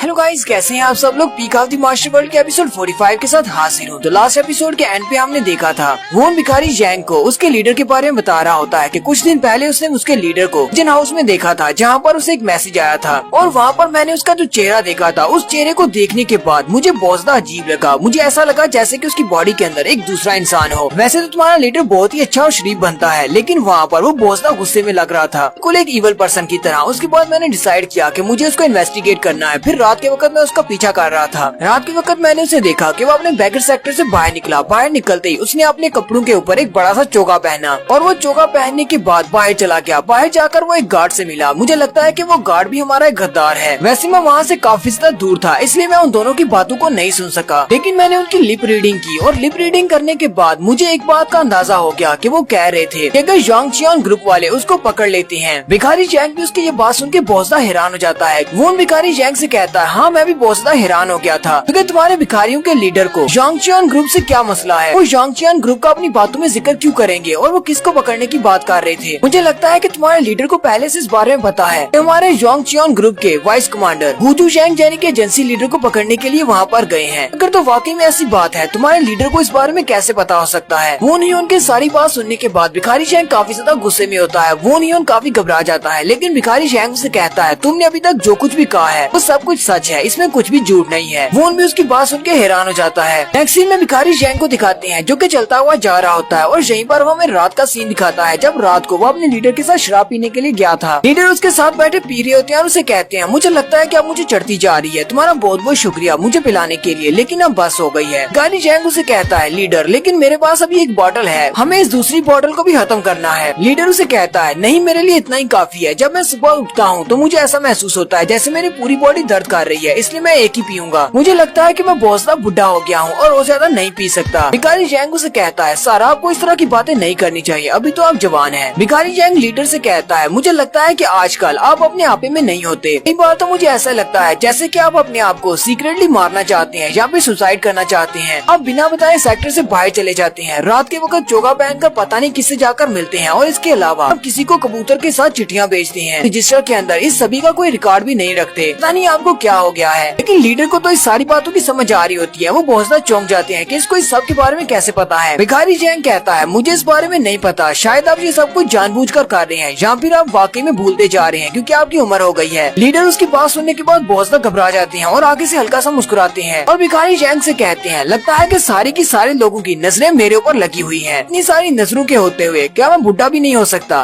तुम्हें नहीं लगता कि मैं बहुत ज्यादा बुढ़ा हो चुका हूँ और तुम सभी की नजर मुझे लग गई है? फिर स्टोरी प्रेजेंट में आ जाती है। भिखारी शेंग कहता है हाँ मैंने भी रात के वक्त जब हम लोग शराब पी रहे थे मैंने अपने लीडर का एक डिफरेंट चेहरा देखा था। पता नहीं हमारे लीडर को और क्या चाहिए जो इसे यहाँ पर कोलिशन में नहीं मिल रहा। नेक्स्ट सीन फिर से मुशिन और उसकी टीम का दिखाया जाता है। वो सारे अपनी घोड़ा गाड़ी को रोककर वहीं पर बैठकर आराम कर रहे होते हैं। गुजू शेंग भी वहीं एक पत्थर के ऊपर बैठा होता है। मुशिन गुजू शेंग की तरफ देख रहा होता है। जेंगजुक उसे कहता है वाइस कमांडर क्या हमें इसे रस्सी के साथ बांधना नहीं चाहिए, कहीं ये यहाँ से भाग ना जाए। मुशिन उसे कहता है इसे बांधने की जरूरत नहीं है, इसे पता है कि कल्ट वाले इसके पीछे लगे हुए हैं, ये यहाँ से कहीं पर भी भाग कर चला जाए ब्लड कल्ट वाले इसको नहीं छोड़ेंगे, वो इसे मार डालेंगे। इसकी हालत तो भी इस तरह है, अगर मैं इसको भागने का कहूँगा भी तब भी ये हमें छोड़कर नहीं भागेगा। वहीं पर मुशिन दूसरी तरफ देखता है, एक दरख्त के साथ हान सुजिन बैठी होती है जबकि आजियोन उसकी पट्टी चेंज कर रही होती है। मुशिन जेंगजुक से कहता है मैंने तुमसे कहा था कि एक यूनिफॉर्म भी लेकर आना, क्या तुम वो लेकर आए हो? जेंगजुक कहता है हाँ वाइस कमांडर मैं उसे अपने साथ लेकर आया हूँ, वो कैरेज में पड़ा है, मैं लेकर आता हूँ। आजियोन उसके जख्म को साफ कर रही होती है और उसे कहती है तुम्हारे जख्म तो बहुत ही जल्दी हील होते हैं, इतनी स्पीड के साथ तुम्हारा जख्म हील हो रहा है, मुझे लगता है कि बहुत ही जल्दी इसका स्कार भी खत्म हो जाएगा। हान सुजिन उसके सामने बहुत ही खामोश बैठी होती है। आजियोन उसे कहती है क्या मैं तुमसे पूछ सकती हूँ तुम्हारे और वाइस कमांडर के दरमियान में कौन सा रिलेशनशिप है?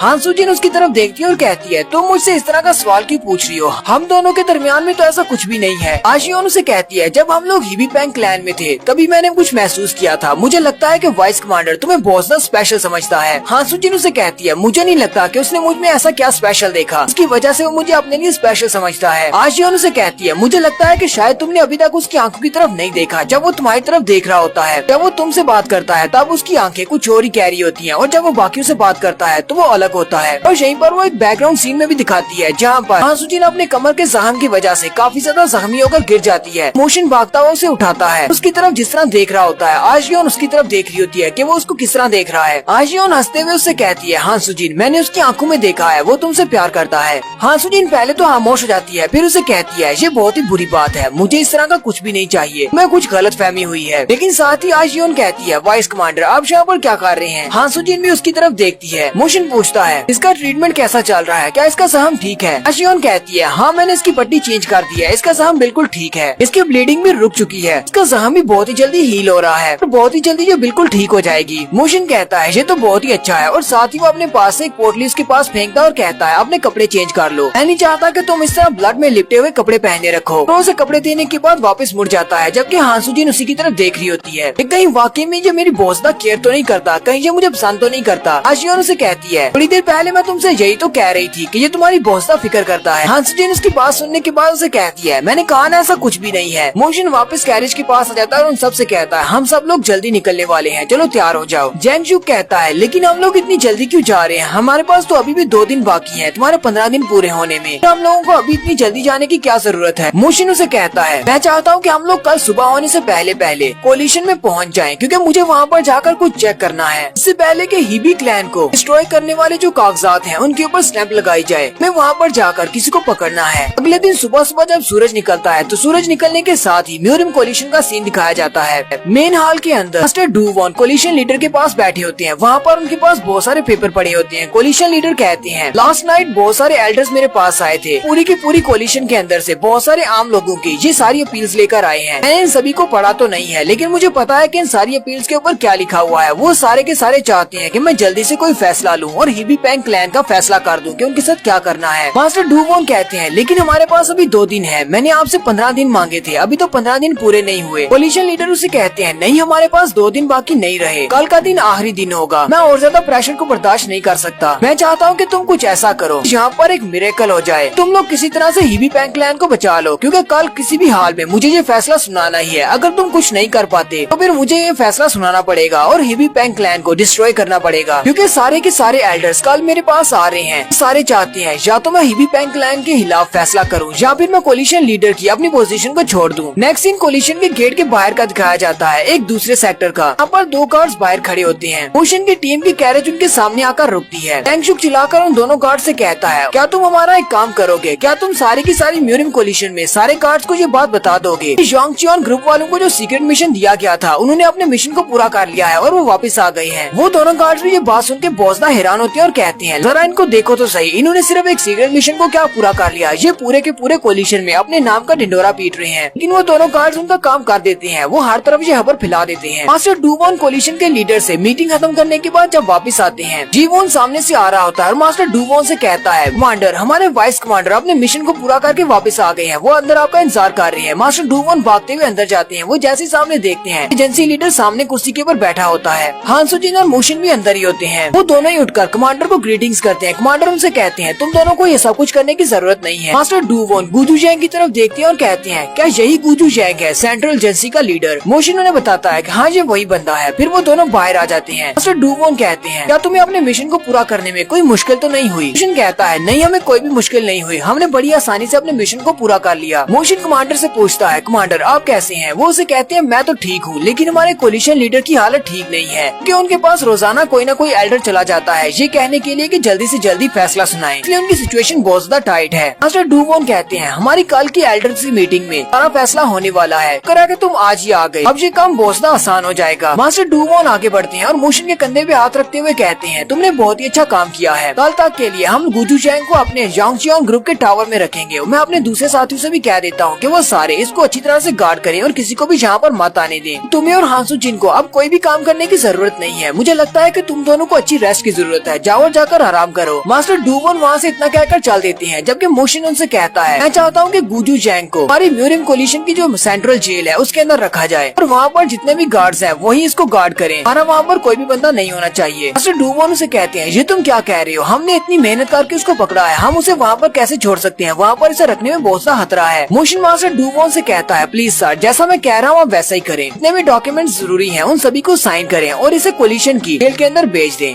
ऐसा करना बहुत ज्यादा जरूरी है, इसीलिए मैं आपसे ऐसा करने के लिए कह रहा हूँ। नेक्स्ट सीन में दिखाते हैं लीबियोम और बेकजियोन दोनों मास्टर गुजू जैंग को बाहर लेकर आते हैं और वहाँ से कोलिशन के कुछ गार्ड्स आते हैं, वो उसे अपने साथ ले जाते हैं ताकि उसे कोलिशन की जेल में बंद किया जा सके। मोशिन वहीं पर खड़ा सब कुछ देख रहा होता है, जबकि आशियोन भी उसके पास ही खड़ी होती है। आशियोन से वो पूछता है, हानसुजिन कैसी है और उसका जख्म कैसा है? वो कहती है, वो बिल्कुल ठीक है, बस वो रेस्ट कर रही है। मुझे लगता है कि वाइस कमांडर आपको भी रेस्ट करनी चाहिए। उसी वक्त सामने से वो न्यून आ रहा होता है। मोशिन उसे कहता है, मोशिन आशियोन से कहता है, मुझे इस लड़के से बात करनी है, इसलिए मैं इसके साथ जा रहा हूँ, वापिस आके रेस्ट कर लूंगा। मोशिन आगे बढ़ता है और वोन से कहता है, तुम यहाँ पर आ ही गए। वोन भी काफी ज्यादा खुश होता है और मोशिन से कहता है, मोशियन जो तुम्हें देखकर काफी ज्यादा खुशी हुई, तुम तो अपने इस मिशन से भी सही सलामत वापस आ गए हो। मोशिन वोन के सामने खड़ा होता है। वोन उसके साथ से अपनी मुंडी को घुमाकर पीछे आशियोन की तरफ देखने की कोशिश करता है और मोशिन से कहता है, अभी थोड़ी देर पहले तुम्हारे साथ कौन खड़ा था? क्या वो मिस आशियोन थी? मोशिन उसे पकड़कर नीचे खींच लाता है और कहता है, हमारे पास इस सब के लिए टाइम नहीं है, तुम अपनी आशिकी फिर से लड़ा लेना, हमारे पास अभी बहुत ही जरूरी काम है जो हमें करने हैं। और यहीं पर हमारी एपिसोड 45 का एंड होता है। एपिसोड की एक्सप्लेनेशन अच्छी लगी हो तो कमेंट करके जरूर बताइएगा। चैनल को सब्सक्राइब कर दे, वीडियो को लाइक और शेयर कर दे। शुक्रिया।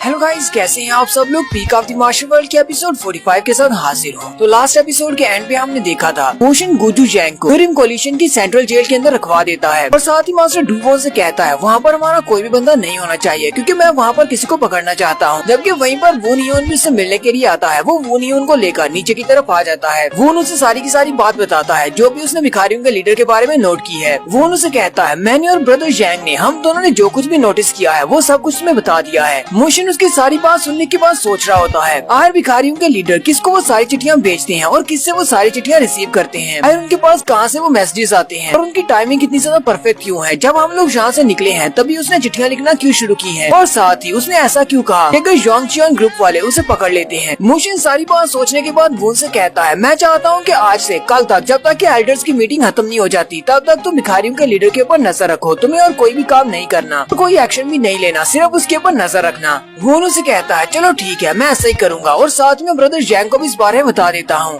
नेक्स्ट सीन रात के वक्त का होता है। उसी गार्ड को दिखाते हैं जो कि गद्दार है। वो भिखारियों के लीडर के पास आता है और उन्हें कहता है मुझे पता चल गया है कि उन्होंने गुजू जैंग को कहाँ पर रखा है। वो हमारी म्यूरिम कोलिशन की सेंट्रल जेल में है। अभी मैं सीधा उसी जेल की तरफ ही जा रहा हूँ। अभी 1 घंटे के बाद मैं वो सारा काम कर दूंगा जो भी तुमने मुझे कहा है। उसके बाद मैं म्यूरिम कोलिशन को छोड़कर चला जाऊंगा। भिखारियों का लीडर उसे आगे से कोई भी जवाब नहीं देता जबकि वून ह्यून भी चुप कर उनको देख रहा होता है। फिर भिखारियों का लीडर वहाँ से वापस की तरफ मुड़ पड़ता है जबकि वून ह्यून अभी भी उसका पीछा कर रहा होता है। वो गली में उसके पीछे पीछे चल रहा होता है जबकि उसी वक्त साइड से उसे आवाज आती है हमारे कदमों की आवाज बहुत ज्यादा है, अगर तुम किसी का पीछा कर रहे हो तो तुम्हें ठीक से पीछा करना चाहिए। वून को लगता है शायद किसी ने उसको देख लिया है। वो जल्दी से अपनी तलवार निकालता है लेकिन साइड पर भिखारी जैंग होता है। वून उसे कहता है ब्रदर जैंग तुम यहाँ पर क्या कर रहे हो, तुमने तो मुझे डरा दिया था। जैंग उसे कहता है तुम्हें इतना ज्यादा सरप्राइज होने की जरूरत नहीं है, मैं भी उसी का पीछा कर रहा हूँ जिसका पीछा तुम कर रहे हो। भिखारियों का लीडर अपने सेक्टर में वापस आ जाता है और वो अंदर चला जाता है। भिखारी जैंग वून से कहता है अब बाकी का सब मुझ पर छोड़ दो, तुम वापस चले जाओ, स्टेशन के अंदर मैं इसके ऊपर नजर रखूंगा। फिर भिखारी जैंग आगे बढ़ जाता है और सिक्योरिटी गार्ड से कहता है हमारे लीडर कहाँ पर है। वो उसे कहते हैं वो अपने रूम में चले गए हैं। भिखारी जैंग उसे कहता है ठीक है मैं उन्हें वहीं पर जाकर मिल लेता हूँ। फिर भिखारी जैंग सीधा उसके रूम की तरफ चला जाता है। नेक्स्ट सीन कोलिशन के प्रिजन का दिखाया जाता है। वही गद्दार गार्ड दीवार के ऊपर से चढ़ता है और छुपता छुपाता हुआ जेल की तरफ जा रहा है जहाँ पर गुजू जैंग को बंद किया गया है। रास्ते में बहुत सारे गार्ड्स होते हैं लेकिन उन सारे गार्ड से बचता हुआ ऊपर वाली सीलिंग के रास्ते से अंदर उतरता है। जैसे वो वहाँ से नीचे उतरता है पीछे से कुछ गार्ड्स की आवाज आ रही होती है। वो कह रहे होते हैं मुझे बहुत ज्यादा भूख लगी है, चलो चल के कुछ खाते हैं। दूसरा उसे कहता है यहाँ का काम खत्म करो उसके बाद चल के पीते हैं, फिर साथ ही कुछ खा भी लेंगे। वो दोनों बातें करते हुए वहाँ से चले जाते हैं जबकि वो गार्ड वहीं पर एक पिलर के साथ छुपा होता है। फिर वो वहाँ से निकलता है और सीधा गुजू जैंग की जेल रूम की तरफ जाता है। वो एक रूम के सामने जाता है तो वहाँ पर अंदर गुजू जैंग बड़ी आराम से सो रहा होता है। वो गार्ड दरवाजा खोलकर अंदर चला जाता है। अंदर जाने के बाद वो अपने पास से वही पट्टी में लिपटी हुई नीडल्स को बाहर निकालता है। उसके अंदर 2 नीडल्स होती हैं। उनमें से एक नीडल को निकालता है जिसके ऊपर जहर लगा होता है और जैसे वो गुजू जैंग की गर्दन में उस सुई को चुभाने लगता है वो कहता है ये तो बहुत ही ज्यादा आसान था। उसी वक्त दिखाते हैं पीछे मोशन बैठा होता है। मोशन जल्दी से नीचे उतर आता है और उसे गर्दन से पकड़ लेता है। मोशन उसे कहता है चलो आराम से अपनी उस नीडल वाले हाथ को पीछे की तरफ लो, अगर तुमने ऐसा नहीं किया तो फिर मैं तुम्हारी गर्दन तोड़ दूंगा और तुम यहीं पर मर जाओगे। मोशन की आवाज सुनते ही वो पहचान जाता है कि जोंगचियन ग्रुप का वाइस कमांडर है। वो गार्ड भी ये सोच रहा होता है आखिर इसको कैसे पता चला कि मैं यहाँ पर आने वाला हूँ। और साथ ही वो कहता है अगर इसको इस बारे में पता है कि मैं यहाँ पर हूँ तो इसका मतलब मैं इसके हाथों से मरने वाला हूँ। अगर इसके हाथों से नहीं मरूंगा तो फिर कल्ट वाले लोग मुझे मार डालेंगे, तो इससे अच्छा है कि मैं अपने मिशन को पूरा ही कर दूं। वो अपने हाथ को फिर से आगे बढ़ाता है और गुजू जैंग की गर्दन में उस नीडल को मारने लगता है लेकिन मोशन जल्दी से उसके हाथ को पकड़कर उसके हाथ को मोड़ देता है जिससे उसके हाथ के अंदर से वो नीडल नीचे गिर जाती है। क्योंकि उस गार्ड के पास 2 नीडल्स होती हैं। वो जल्दी से दूसरी वाली नीडल को निकालता है, फिर से गुजू जैंग को उस नीडल से प्रिक करने लगता है लेकिन उसी वक्त मोशन अपने पाँव से उसको किक मारता है जिससे उसके हाथ से दूसरी नीडल भी गिर जाती है। मोशन उसे अपने एक ही हाथ से ऊपर उठा लेता है और कहता है तुम्हें देखकर लगता है कि तुम्हें मौत से डर नहीं लगता, तब भी ठीक है, मुझे लगता है कि मुझे तुम्हारे लिए कुछ ऐसा करना पड़ेगा जिससे तुम्हें मौत से डर लगे। इस बात से वो भी काफी ज्यादा घबरा जाता है जबकि गुजू जैंग की तरफ दिखाते हैं वो बड़े ही आराम से सो रहा है। नेक्स्ट सीन भिखारियों के लीडर का दिखाया जाता है। भिखारी जैंग भी उसके पास ही बैठा होता है। वो दोनों वहीं पर बैठकर पी रहे होते हैं लेकिन एक दूसरे से कोई भी बात नहीं कर रहे और यहीं पर रात गुजर जाती है और सुबह हो जाती है। अगले दिन सारे के सारे एल्डर्स कोलिशन के मेन हॉल की तरफ जाते हैं जहाँ पर एल्डर अपना फैसला सुनाने वाले हैं। वो सारे लोग वहाँ पर आकर बैठ जाते हैं और कोलिशन के लीडर का इंतजार कर रहे होते हैं।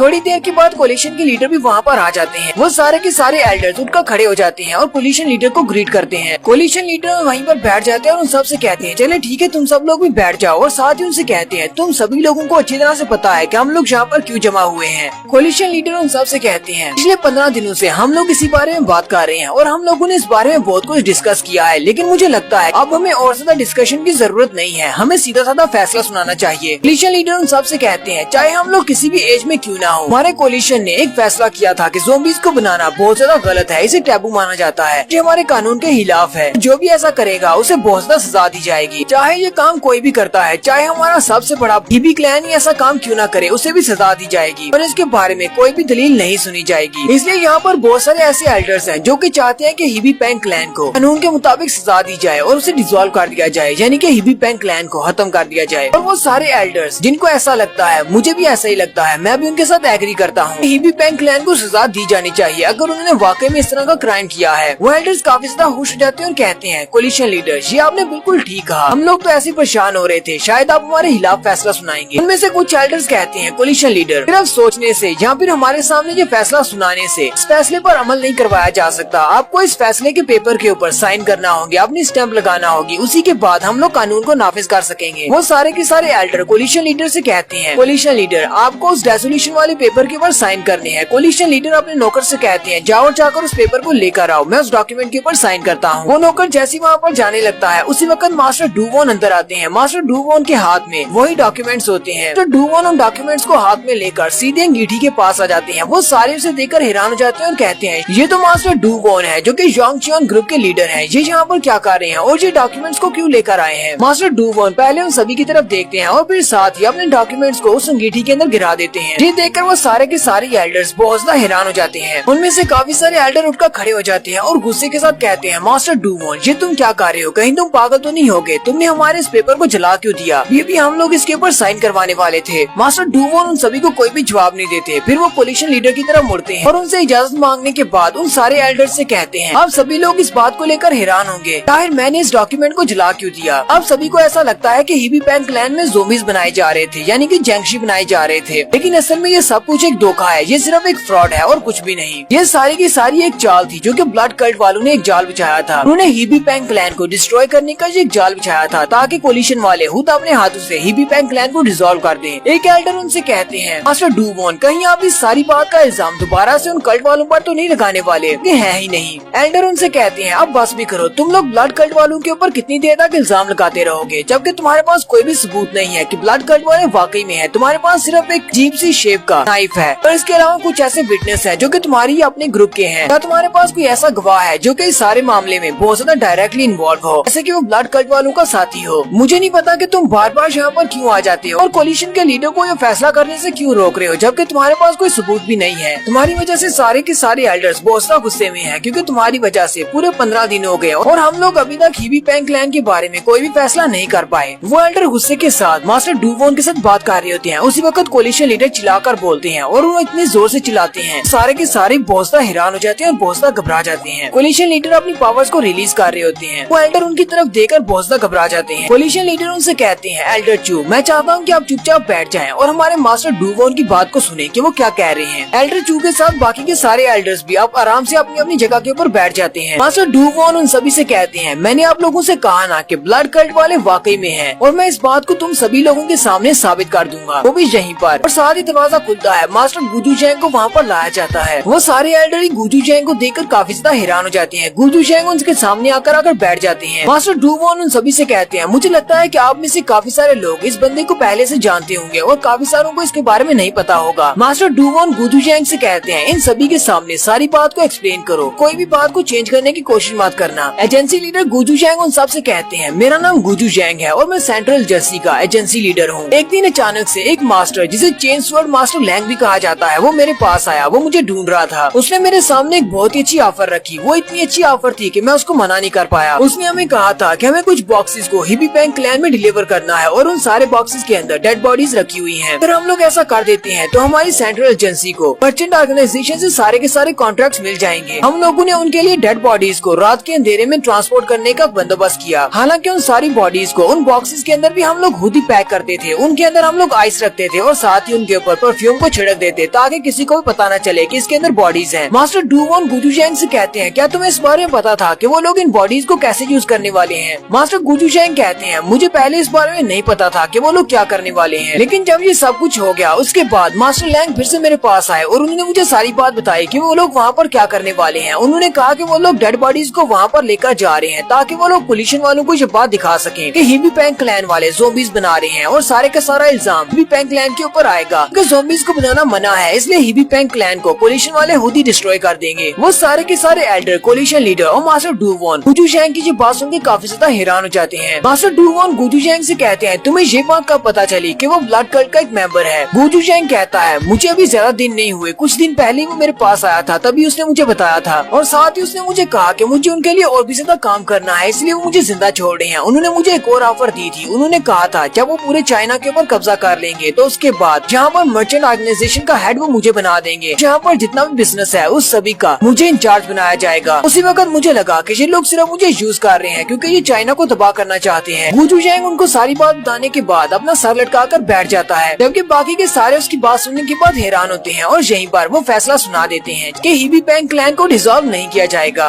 और यहीं पर हमारी एपिसोड 45 का एंड होता है। एक्सप्लेनेशन अच्छी लगी हो तो कमेंट करके जरूर बताइएगा। चैनल को सब्सक्राइब कर दे, वीडियो को लाइक और शेयर कर दें। शुक्रिया।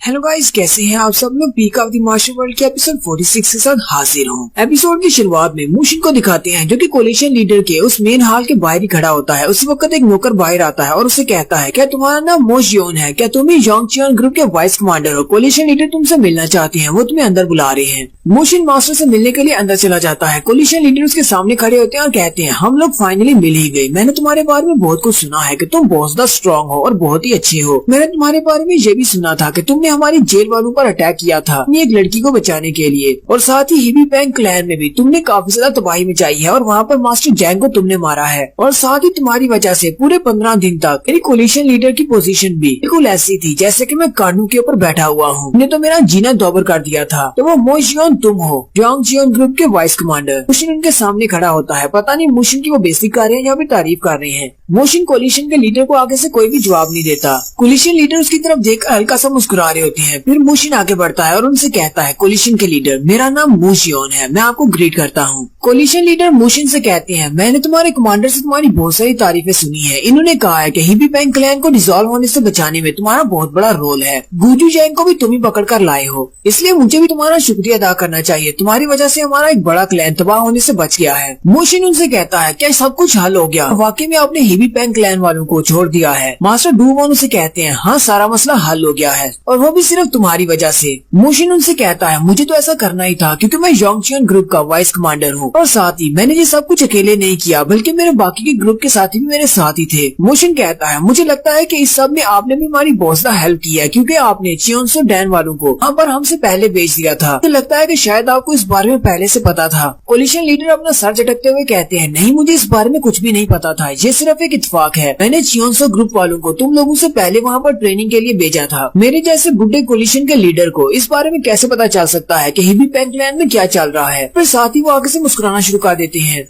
मुशिन से कहते हैं तो लगता है कि शायद तुम मुझसे कुछ कहना चाहते हो। अगर तुम मुझसे कुछ कहना चाहते हो तो तुम मुझसे कह सकते हो, तुम्हें जरा भी हिचकिचाने की जरूरत नहीं है। मुशिन कहता है अगर आपको मुझसे और भी कुछ नहीं कहना तो क्या मैं यहाँ से जा सकता हूँ। ये बात सुनते ही कोलिशन के लीडर और मास्टर डू वॉन दोनों ही बहुत ज्यादा हैरान हो जाते हैं। मास्टर डू वॉन कहते हैं ये तो हमारे कोलिशन के लीडर से किस तरह बात कर रहे हो, ये तो बहुत ज्यादा रूडनेस है। मुशिन उनसे कहता है मेरे पास अभी भी एक जरूरी काम करने को बाकी है जो कि बहुत ज्यादा जरूरी है, इसलिए मुझे यहाँ से जाना होगा। वो फिर से कोलिशन लीडर से कहता है क्या मैं यहाँ से जा सकता हूँ। कोलिशन लीडर से कहते हैं ठीक है तुम जा सकते हो। मुशिन वहाँ से चला जाता है। मास्टर डू वॉन कहते हैं कोलिशन लीडर प्लीज मुझे माफ कर दें, अब अपने वाइस कमांडर की तरफ से मैं आपसे माफी मांगता हूँ। उसको मैनर्स के बारे में बिल्कुल भी नहीं पता। मुझे लगता है कि जब ये अपने किसी मकसद के ऊपर बहुत ज्यादा फोकस होता है तब ये किसी किस्म की फॉर्मेलिटीज को पूरा नहीं करता, सारी बातों को नजरअंदाज कर देता है। कोलिशन लीडर से कहते हैं मास्टर डू वॉन लगता है कि तुम सारी सिचुएशन को समझ नहीं रहे। मुझे लगता है कि तुम्हारे वाइस कमांडर को पता है कि यहाँ पर क्या चल रहा है और वो बहुत ही क्विकली एक्ट करना चाहता है। तुम्हें इस बारे में अभी तक पता नहीं चला लेकिन उसे पता है कि यहाँ पर क्या होने वाला है। मास्टर डू वॉन भी उनकी बात सुन के काफी ज्यादा हैरान हो जाते हैं। मुशिन कोलिशन के लीडर से मिलने के बाद वापस आ रहा होता है और रास्ते में हमें अपना एक बैकग्राउंड सीन दिखाता है जहाँ पर रात को उसने उस गार्ड को पकड़ा था। वो उस गार्ड को पकड़ने के बाद इंटेरोगेट करने के लिए ले गया था। उसने उसे वहाँ पर बहुत ही जालिमाना तरीके से पीटा है। मुशिन ने तो उस बेचारे की बहुत ही बुरी हालत कर रखी है। उसकी गर्दन में नीडल्स डाल रखी है जबकि उसकी पूरी बॉडी पर तलवारें दसाई हुई है। मुशिन सीढ़ियाँ उतरते हुए नीचे आता है तो नीचे ली बियोम और जैंग जू खड़े होते हैं वो उन दोनों से कहता है हम लोग बैगर सेक्टर की तरफ जा रहे हैं, चलो जल्दी करो। नेक्स्ट सीन बैगर सेक्टर का दिखाया जाता है। बैगर सेक्टर में जिंदगी रवा दवा है। उसी वक्त भिखारियों के लीडर की तरफ दिखाते हैं जो कि अपने रूम में बैठे होते हैं। उनके सामने शराब का प्याला पड़ा होता है। वो अपने प्याले को उठाते हैं और उसे गटक जाते हैं और फिर प्याले को वहीं पर रखते हैं और थोड़ी देर के लिए सोचते हैं। उसके बाद गेट का सीन दिखाया जाता है। गेट पर दो भिखारी बैठे होते हैं और वो दोनों आपस में हंस हंस कर बातें कर रहे होते हैं। उसी वक्त उन्हें जलने की स्मेल आती है। वो कहते हैं ये जलने की स्मेल कहाँ से आ रही है। एक वाला दूसरे से कहता है क्या तुम्हें ये जलने की स्मेल नहीं आ रही। वो उसे कहता है हाँ मुझे भी कुछ चीज जलने की बू आ रही है। और साथ ही बाकी के सारे सेक्टर्स का भी सीन दिखाया जाता है। वो सारे लोग उस तरफ देख रही होती हैं बैगर्स के सेक्टर की तरफ, क्योंकि वहाँ पर आग की लपटें निकल रही होती हैं। भिखारियों के लीडर के रूम में आग लगी होती है और उनके पूरे का पूरा घर जल जाता है। मुशिन और उसके दोनों साथी भी भागते हुए भिखारियों के सेक्टर की तरफ ही जा रही होती हैं कि वो आग को देखकर वहीं पर रुक जाते हैं। फिर वो लोग जल्दी से भागते हुए बैगर सेक्टर की तरफ आते हैं। भिखारियों के सेक्टर के लोग पहले से आग बुझाने की कोशिश कर रहे होते हैं और वो कह रहे होते हैं कि हमारे लीडर अभी भी रूम के अंदर है, लेकिन ये आग लगी कैसे। वो सारी आग को बुझाने में मसरूफ होते हैं, जबकि मुशिन काफी ज्यादा गुस्सा हो जाता है और कहता है ऐसा कैसे हो सकता है, मैं उसको पकड़ने ही वाला था। मास्टर डुवोन भी वहाँ पर आते हैं और कहते हैं क्या वाकई में भिखारियों का लीडर उस आग के अंदर है, वो कमरे में मर गया। जैंग जून उनसे कहता है ये सिर्फ एक अंदाजा है, इन्हें लगता है कि वो रूम के अंदर था, लेकिन अभी तक कंफर्म नहीं है। मास्टर डुवोन उसे कहते हैं लेकिन तुम सब ऐसा कैसे कह सकते हो, तुमने तो कहा था कि हम लोगों ने लाश को उसी रूम के अंदर से बरामद किया है, तो फिर जो जली हुई लाश तुम उस रूम के अंदर से निकाल कर लाए हो, फिर वो लाश किसकी है, वो भिखारियों के लीडर की नहीं तो। जैंग जून उनसे कहता है मास्टर हमें उस रूम के अंदर से जो लाश मिली है वो बहुत ज्यादा जली हुई है और उसकी पहचान नहीं की जा सकती। हमारे वाइस कमांडर ने कहा है कि हमें इस बारे में ज्यादा जल्दबाजी करने की जरूरत नहीं है, हमें नहीं पता कि जो वाकई में उसी की लाश है या फिर किसी और की है, ये उसका कोई प्लान भी हो सकता है वो यहाँ से भाग गया हो। मास्टर डुवोन उसकी बात सुनकर काफी ज्यादा हैरान हो जाते हैं। जब मुशिन ने वुजू जैंग को कोलिशन की जेल में रखने का कहा था, उसी वक्त मास्टर डुवोन से मुशिन ये भी कहा था मुझे लगता है कि हमारी कोलिशन में कोई न कोई गद्दार है जो कि ब्लड कल्ट वालों को यहाँ से मैसेजेस भेजता है, उन्हें हमारी सारी खबरें देता है। तो ब्लड कल्ट वाले लोगों को पता था कि हम लोग वहाँ पर वुजू जैंग को पकड़ने के लिए जाने वाले हैं। मास्टर डुवोन से कहते हैं तुम्हारे कहने का क्या मतलब है, क्या तुम वुजू जैंग को इस्तेमाल करने वाले हो चारे के तौर पर उस बंदे को पकड़ने के लिए जो यहाँ पर गद्दार है। मुशिन कहता है उन लोगों ने अपने प्लान को पूरा करने के लिए बहुत ज्यादा मेहनत की है, अपने प्लान को फेल होता हुआ देखकर वो लोग कोई ना कोई गलत कदम जरूर उठाएंगे और गुजू जैंग को मारने के लिए आएंगे, इसलिए हमें उन्हें एक मौका तो देना चाहिए। वो गुजू जैंग को मारने के लिए आएंगे तब मैं वहाँ पर रहूंगा, इसलिए आपको परेशान होने की जरूरत नहीं है, जो भी उसे मारने के लिए आएगा मैं उसको पकड़ लूंगा। आपको बस अपनी कल की एल्डर्स की मीटिंग के लिए तैयार रहना है। फिर स्टोरी प्रेजेंट में आ जाती है। मास्टर डुवोन कहते हैं कहीं उसके कहने का ये मतलब तो नहीं था भिखारियों का लीडर ही ब्लड कल्ट वालों के साथ मिला हुआ था और वही जहाँ से न्यूज उन तक पहुँचाता था। नेक्स्ट सीन जोंगचियोन ग्रुप के बाहर का दिखाया जाता है। भिखारियों के बहुत सारे लोग वहाँ पर जमा होते हैं और वो उनसे कह रहे होते हैं हमारे लीडर की लाश वापस चाहिए, हम उसे प्रॉपरली जाकर दिखलाना चाहते हैं क्योंकि हमारे लीडर हमारे साथ बहुत ज्यादा अच्छे थे। और सारे भिखारी बहुत ज्यादा रो रहे होते हैं और कहते हैं जल्दी से उनकी लाश हमारे हवाले करो। जैंग जुन उन सबसे कहता है मैंने तुम लोगों से कहा ना कि हम लोग उसकी लाश तुम्हारे हवाले कर देंगे, लेकिन फिलहाल हमें कुछ इन्वेस्टिगेट करना है, उसके बाद तुम्हें वापस कर दी जाएगी, तुम उसे जाकर दफना सकते हो। लेकिन वो तो जैसे उनकी एक भी बात नहीं सुन रहे, वो उनसे कहते हैं हमें तुम्हारी इन्वेस्टिगेशन से कोई मतलब नहीं है, हमारे लीडर बहुत ज्यादा अच्छे थे, हमें बस उनकी बॉडी चाहिए, चलो जल्दी से उनकी बॉडी हमें दे दो। नेक्स्ट सीन रूम के अंदर का दिखाया जाता है। रूम के अंदर लीडर की बॉडी पड़ी होती है, पता नहीं ये लीडर की बॉडी है या नहीं, तो वो बहुत ज्यादा जली हुई है। मास्टर डुवोन वहीं पर मुशिन के साथ ही खड़े होते हैं। वो मुशिन से कहते हैं मुझे लगता है कि जिस बंदे की तुम बात कर रहे थे जो यहाँ पर हमारी कोलिशन में गद्दार है, क्या तुम इसी की बात कर रहे थे। मुशिन कहता है रात के वक्त गुदू जैंग के ऊपर अटैक करने के लिए एक बंदा आया था, वो हमारा एक गार्ड है, उसने पॉइजन नीडल के साथ गुदू जैंग को मारने की कोशिश की, मैंने उसको इन्वेस्टिगेट किया और उसने खुद बताया कि भिखारियों के लीडर ने सब कुछ किया है, वही जहाँ पर ब्लड कल्ट वालों के साथ मिला हुआ है, मुझे भी उसी ने भेजा है। मास्टर डुवोन कहते हैं तुम्हें नहीं लगता कि वो जिस गार्ड को तुमने पकड़ा है वो गार्ड हमें धोखा दे रहा हो, हमसे झूठ बोल रहा हो। मुशिन कहता है ऐसा नहीं हो सकता, इस हालत में मैंने उससे इन्वेस्टिगेशन की है, वो मुझसे कभी भी झूठ नहीं बोल सकता। मास्टर डुवोन कहते हैं तो फिर अब क्या किया जा सकता है, अब हम लोग इसका क्या करें। उसी वक्त हाउन अंदर आती है और वो उनसे कहती है मास्टर बैगर सेक्टर के वाइस कमांडर आपसे मिलना चाहते हैं, वो यहाँ पर इस बॉडी को आइडेंटिफाई करने के लिए आए हैं। मास्टर डुवोन से कहते हैं ठीक है उसे अंदर भेज दो। भिखारी जैंग को अंदर भेजा जाता है। अब भिखारी जैंग उस बॉडी के सामने आकर खड़ा हो जाता है और उसको चेक करने के बाद कहता है हाँ ये हमारे लीडर की ही बॉडी है। भिखारी जैंग उन सब से कहता है इसने अपनी सारी जिंदगी हमारे बैगर सेक्टर के नाम कर दी, इसने बैगर सेक्टर के लिए बहुत कुछ किया है, हालांकि इसने जो कुछ भी किया है वो बहुत ज्यादा गलत है, लेकिन फिर भी इसने हमारे लिए जितना कुछ भी किया है वो बहुत ज्यादा खास है। आप अगर इसको सजा देना चाहते तो वो आप दे सकते थे, लेकिन अब तो ये मर चुका है, इसने हमारे लिए जितना कुछ भी अच्छा किया है उसके बदले में मैं चाहता हूँ कि आप इस बॉडी को हमारे बैगर सेक्टर के हवाले कर दें ताकि हम लोग इसकी बॉडी को रिवाज के मुताबिक दफना सके। मास्टर डुवोन कहते हैं मैं वैसे भी यही सोच रहा था। ठीक है, तुम लोग इसे ले जा सकते हो। भिखारी जैंग कहता है मैं अपनी ब्रांच वालों को भी बता दूंगा कि इस मसले में जितना हो सके वो आप लोगों की हेल्प करें। फिर नेक्स्ट सीन में दिखाते हैं सारे के सारे भिखारी अपने साथ एक कार्ट लेकर आए होते हैं और वो उस लाश को उसके ऊपर डालते हैं और रोते हुए अपने लीडर की लाश को लेकर अपने सेक्टर की तरफ वापस चले जाते हैं। मास्टर डू वॉन मुशिन से कहते हैं अब हमें इस बारे में बहुत ही सीरियसली सोचना होगा। पहले वो लोग हीबी पेंग क्लैन में आए, फिर उसके बाद सेंट्रल एजेंसी, उसके बाद अब हमारी कोलिशन में बैगर सेक्टर तक पहुंच गए हैं। पता नहीं उनके लोग कहां कहां तक फैले हुए हैं। मास्टर डू वॉन कहते हैं हमने तो सिर्फ एक प्यादे को पकड़ा है, पता नहीं जहाँ पर कोलिशन में कितनी ज्यादा फैमिलीज होंगी और कितनी ज्यादा फैक्शंस होंगी जिनके अंदर ब्लड कल्ट वाले पहले से घुस चुके हैं। मास्टर डू वॉन के वहाँ से चले जाने के बाद भिखारी जैंग मुशिन से कहता है हमने जो कुछ भी सोचा था वो सब कुछ सच साबित हुआ। तुम्हें अब कैसा महसूस हो रहा है अपनी बात को सच होता हुआ देखकर? लेकिन मुझे इस बात से बहुत सा गुस्सा आ रहा है। मुशिन से कहता है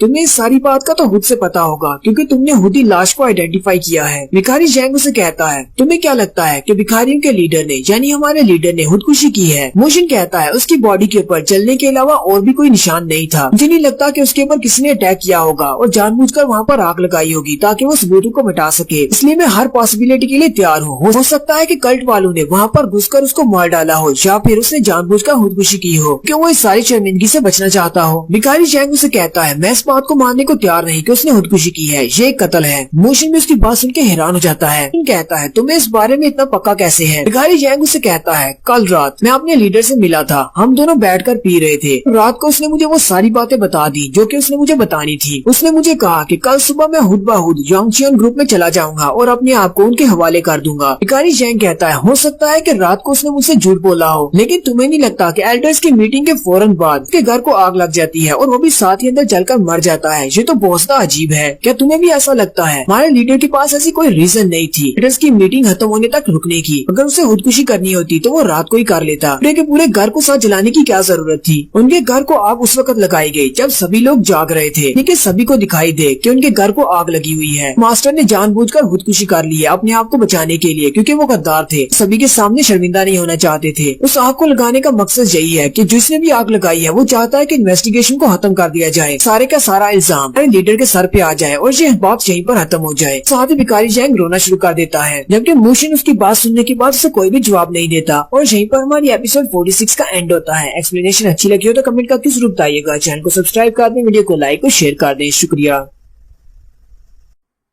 हेलो गाइस, कैसे हैं आप सब लोग? Peak of the master world के एपिसोड 47 के साथ हाजिर हूँ। तो एपिसोड 47 की शुरुआत में कोलिशन के लीडर मास्टर डू वॉन का सीन दिखाया जाता है। कोलिशन के लीडर मास्टर डू वॉन से कहते हैं क्या तुम वाकई में इस बारे में श्योर हो कि भिखारियों के लीडर वही गद्दार थे? साथ ही कोलिशन के लीडर मास्टर डू वॉन से कहते हैं अब बताओ कि आगे हमें क्या करना है? मास्टर डू वॉन कहते हैं वैसे तो मैंने किसी को भी इस बारे में नहीं बताया, मैं नहीं चाहता कि कोलिशन में किसी को इस बारे में पता चले क्योंकि भिखारियों के लीडर की सभी लोग बहुत ज्यादा इज्जत करते थे। मैंने सभी को यही बताया कि उसने आत्महत्या की है, लेकिन मैंने सीक्रेटली अपनी इन्वेस्टिगेशन को जारी कर दिया है और अपने कुछ लोगों को भी इस काम पर लगा दिया है क्योंकि मुझे लगता है कि ये एक आत्महत्या नहीं बल्कि ये एक मर्डर है। कोलिशन लीडर भी उसकी बात सुनकर हैरान होते हैं और कहते हैं तो तुम्हारे कहने का मतलब है कि यहाँ पर हमारे कोलिशन के अंदर ही रहते हुए किसी ने हमारे भिखारियों के लीडर को मार डाला? क्या तुम्हें लगता है कि ऐसा पॉसिबल है? मास्टर डू वॉन कहते हैं जी ऐसा हो सकता है। अगर भिखारियों के लीडर ब्लड कल्ट वालों के लिए काम कर सकते हैं तो कोई भी यहाँ पर गद्दार हो सकता है। नेक्स्ट सीन भिखारियों के लीडर के मेमोरियल का दिखाया जाता है जहाँ पर अगरबत्ती जलाकर भिखारी जैंग खड़ा होता है।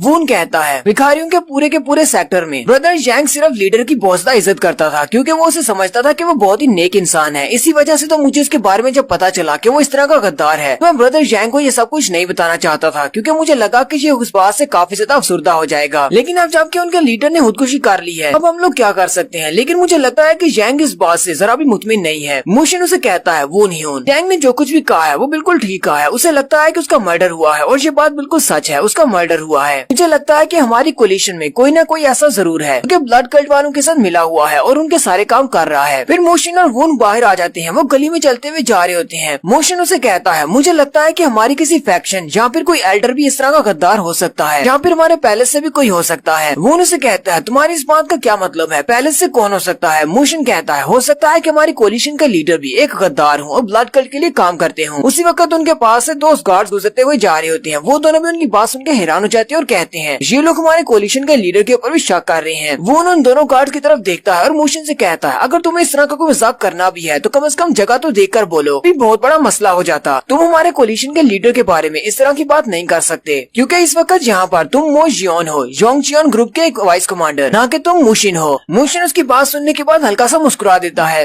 नेक्स्ट सीन हान सुजिन के प्राइवेट रूम का दिखाया जाता है। हान सुजिन अपने रूम में नहीं होती, वो अपनी पट्टियां शट्टियां उतार कर अपने ट्रेनिंग ग्राउंड में चली जाती है, जहाँ पर वो जाकर ट्रेनिंग कर रही है। उस लड़की को तो बिल्कुल भी आराम नहीं है, वो अपनी तलवार के साथ बड़े ही अच्छे से ट्रेनिंग कर रही होती है। पता नहीं उसे क्या होता है, और ऊपर की तरफ जंप करते हुए सामने की तरफ अटैक करती है, यानी स्लैश लगाने की कोशिश करती है, लेकिन क्योंकि उसके पेट के ऊपर जख्म है इसलिए वो वहीं पर गिर जाती है। हान सुजिन अपने पेट पे हाथ रख के वहीं पर बैठ जाती है और लंबे लंबे सांस ले रही होती है, जबकि उसी वक्त वहाँ पर मोशिन आता है। मोशिन उसे कहता है, तुम्हें इस वक्त रेस्ट करनी चाहिए, ना कि यहाँ पर आकर ट्रेनिंग करनी चाहिए। मैंने तुमसे कहा भी था कि जाकर रेस्ट करो, लगता है कि तुम मेरी बात को नजरअंदाज कर रही हो। हान सुजिन उसे कहती है, तुम्हें मेरे बसले में पड़ने की जरूरत नहीं है, जाओ और जाकर अपना काम करो, मुझे मेरी बॉडी के बारे में पता है, मुझे कब रेस्ट करनी है और कब ट्रेनिंग करनी है। मैं कोई छोटी बच्ची नहीं हूँ, इसलिए तुम्हें मेरे बारे में इतनी ज्यादा फिक्र करने की जरूरत नहीं है, अपने काम से काम रखा करो। जैसे ही हान सुजिन उसके पास से गुजरने लगती है, मोशिन उसके जख्म के ऊपर अपना हाथ मारता है, जिससे उसका जख्म दर्द करना शुरू हो जाता है। हान सुजिन अपने जख्म पे हाथ रख के वहीं पर खड़ी हो जाती है। मोशिन उसे कहता है, अगर तुम नहीं चाहती कि मैं दोबारा तुम्हारे साथ इस तरह का कुछ करूँ तो जाओ और जाकर आराम करो, जितना तुम्हें कहा जाता है बस उतना ही किया करो। मोशिन उसे कहता है, सिर्फ ट्रेनिंग करने से तुम्हें कुछ भी नहीं मिलने वाला, इतनी ज्यादा ट्रेनिंग करने का क्या फायदा होगा कि जब फाइट करने की बारी आएगी तुम्हारी बॉडी तुम्हारा साथ नहीं देगी, इसलिए चुपचाप जाके रेस्ट करो। मोशिन उसे इतना कह के वापस मुड़ पड़ता है। मोशिन अभी जा ही रहा होता है कि हान सुजिन वहाँ से एक छोटा पत्थर उठाती है और उसके सर में दे मारती है। मोशिन जैसे पीछे की तरफ देखता है तो हान सुजिन अपने रास्ते पर चल रही होती है, जैसे कि वो मोशिन को ये दिखा रही है कि उसने वो पत्थर नहीं मारा।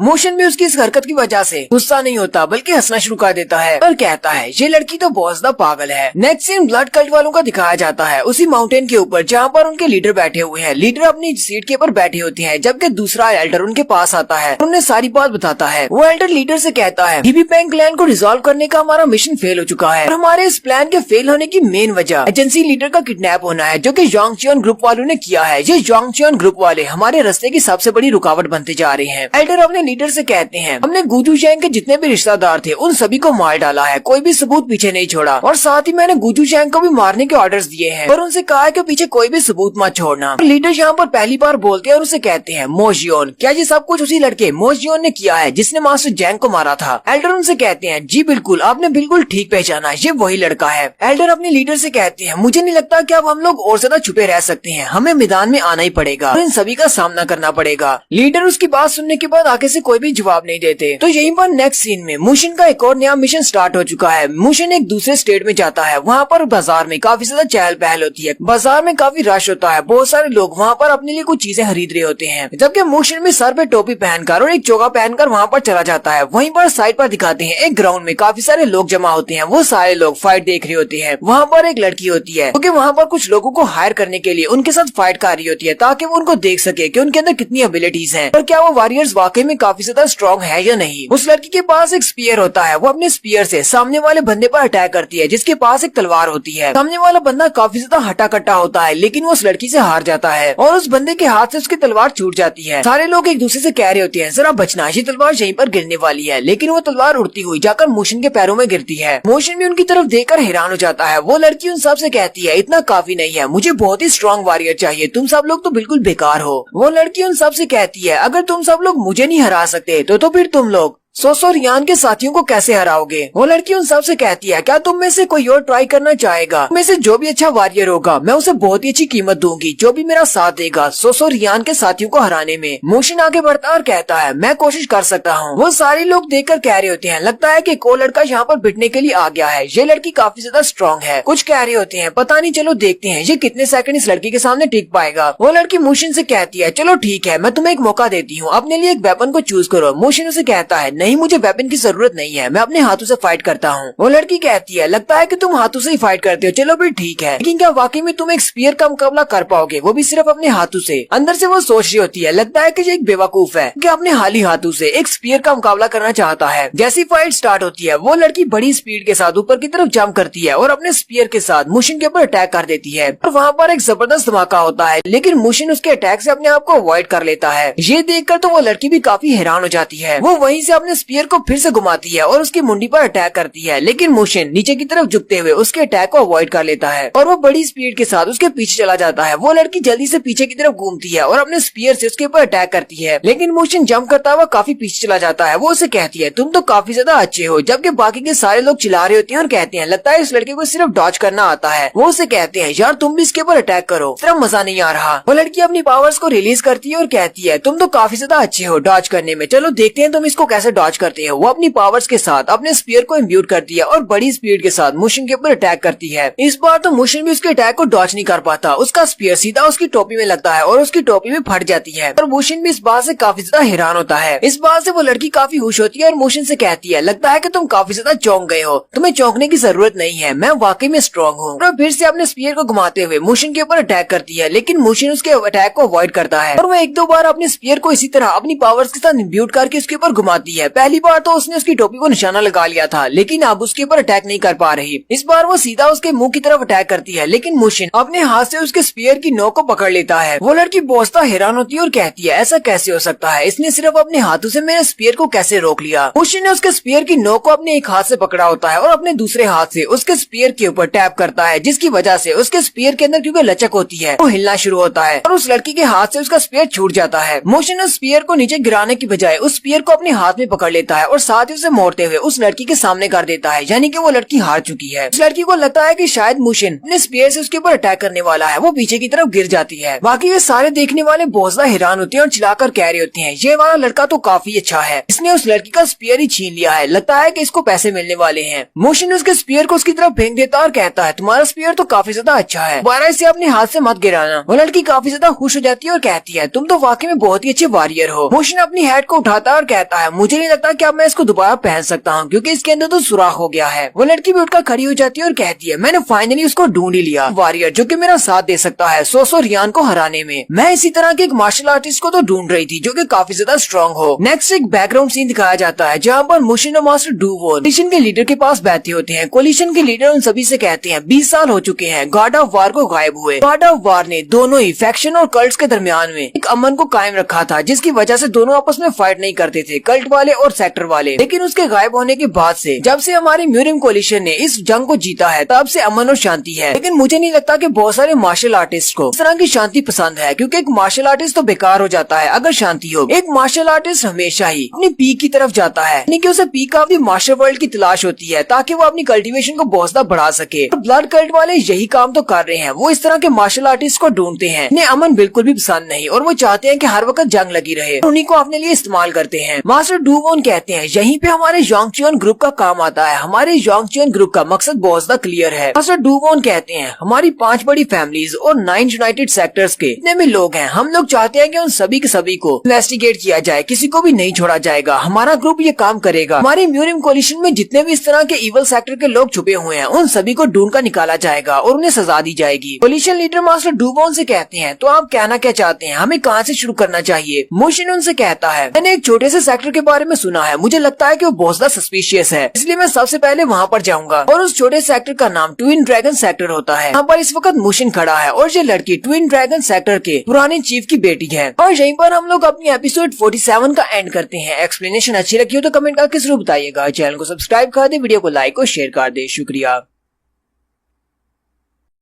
हेलो गाइस, कैसे हैं आप सब लोग। Peak of the martial world के एपिसोड 48 के साथ हाजिर हूँ। तो लास्ट एपिसोड के एंड पे हमने देखा था मोशन एक नए सेक्टर में गया है जिसका नाम ट्विन ड्रैगन सेक्टर है। तो वहीं पर वो एक लड़की के साथ कम्पीट करता है और उस लड़की को हरा देता है। असल में वो लड़की वहाँ पर एक मार्शल आर्टिस्ट को ढूंढ रही है तो कि उसकी हेल्प कर सके 100 रियान को हराने में, जिसने उसके फादर को हरा कर खुद इस सेक्टर की लीडर बन गई है। वो लड़की मोशन से कहती है मेरा नाम ली रियोंग है, मैं यहाँ के पुराने सेक्टर लीडर की बेटी हूँ और जो कि इस सेक्टर की नई लीडर बनने वाली हूँ। वो लड़की हंसते हुए मोशन से कहती है मैंने तुम्हारा बहुत ज्यादा इंतजार किया है और तुम आ जा रहे हो। मैं तुम्हारी तरह के एक वॉरियर की तलाश में थी जो कि मेरा साथ दे सके इस सेक्टर के लीडर की पोजीशन को वापस हासिल करने में। मोशन उसे अपने बारे में कुछ फेक बातें बताता है। वो उसे कहती है तो तुम एक मार्शल आर्टिस्ट हो, तो यहाँ वहाँ बस घूमते रहते हो और जहाँ तक हो सके लोगों की मदद करते हो, तो इसका मतलब तो ये हुआ कि तुम्हारे पास रहने के लिए कोई भी जगह नहीं है। चलो भी ठीक है, तुम मेरे काम के लिए बिल्कुल परफेक्ट हो, तुम मेरे साथ आओ, मैं तुम्हें रहने के लिए जगह भी दूंगी और साथ ही खाना भी मिलेगा। अगर तुम मेरे काम को पूरा करते हो तो तुम्हें पैसे भी मिलेंगे। वो लड़की बातें करते हुए उसे अपने घर की तरफ लेकर जा रही होती है। वो मोशन से कहती है, ये तो डिपेंड करता है कि फ्यूचर में तुम मेरे कितने ज्यादा काम आते हो, उसके बाद मैं तुम्हें बहुत सा इनाम दूंगी। ली रियान उसे अपने घर में लेकर जाती है। वो जैसे दरवाजा खोलकर अंदर जाती है तो सामने बिस्तर के ऊपर उसके डैड होते हैं, जो कि काफी ज्यादा बुरी हालत में हैं। वो ना तो अपने बिस्तर से उठ सकते हैं, ना ही बोल सकते हैं और ना ही शायद सुन सकते हैं। ली रियान भागती हुई अपने फादर के पास जाती है और उनका हाथ पकड़कर कहती है, फादर मुझे एक बहुत ही अच्छा वॉरियर मिल गया है, अब मैं सोसो रियान को हरा दूंगी और फिर मैं दोबारा से आपके इसी सेक्टर की लीडर बन जाऊंगी और आपको मुझके ऊपर बहुत ज्यादा फख्र होगा। मोशन उसे कहता है, क्या यह बंदा तुम्हारा फादर है? ली रियान उसे कहती है, हाँ ये मेरा फादर है, इसका नाम ली वोंग वू है। मेरे डैड ट्विन ड्रैगन सेक्टर के लीडर हुआ करते थे।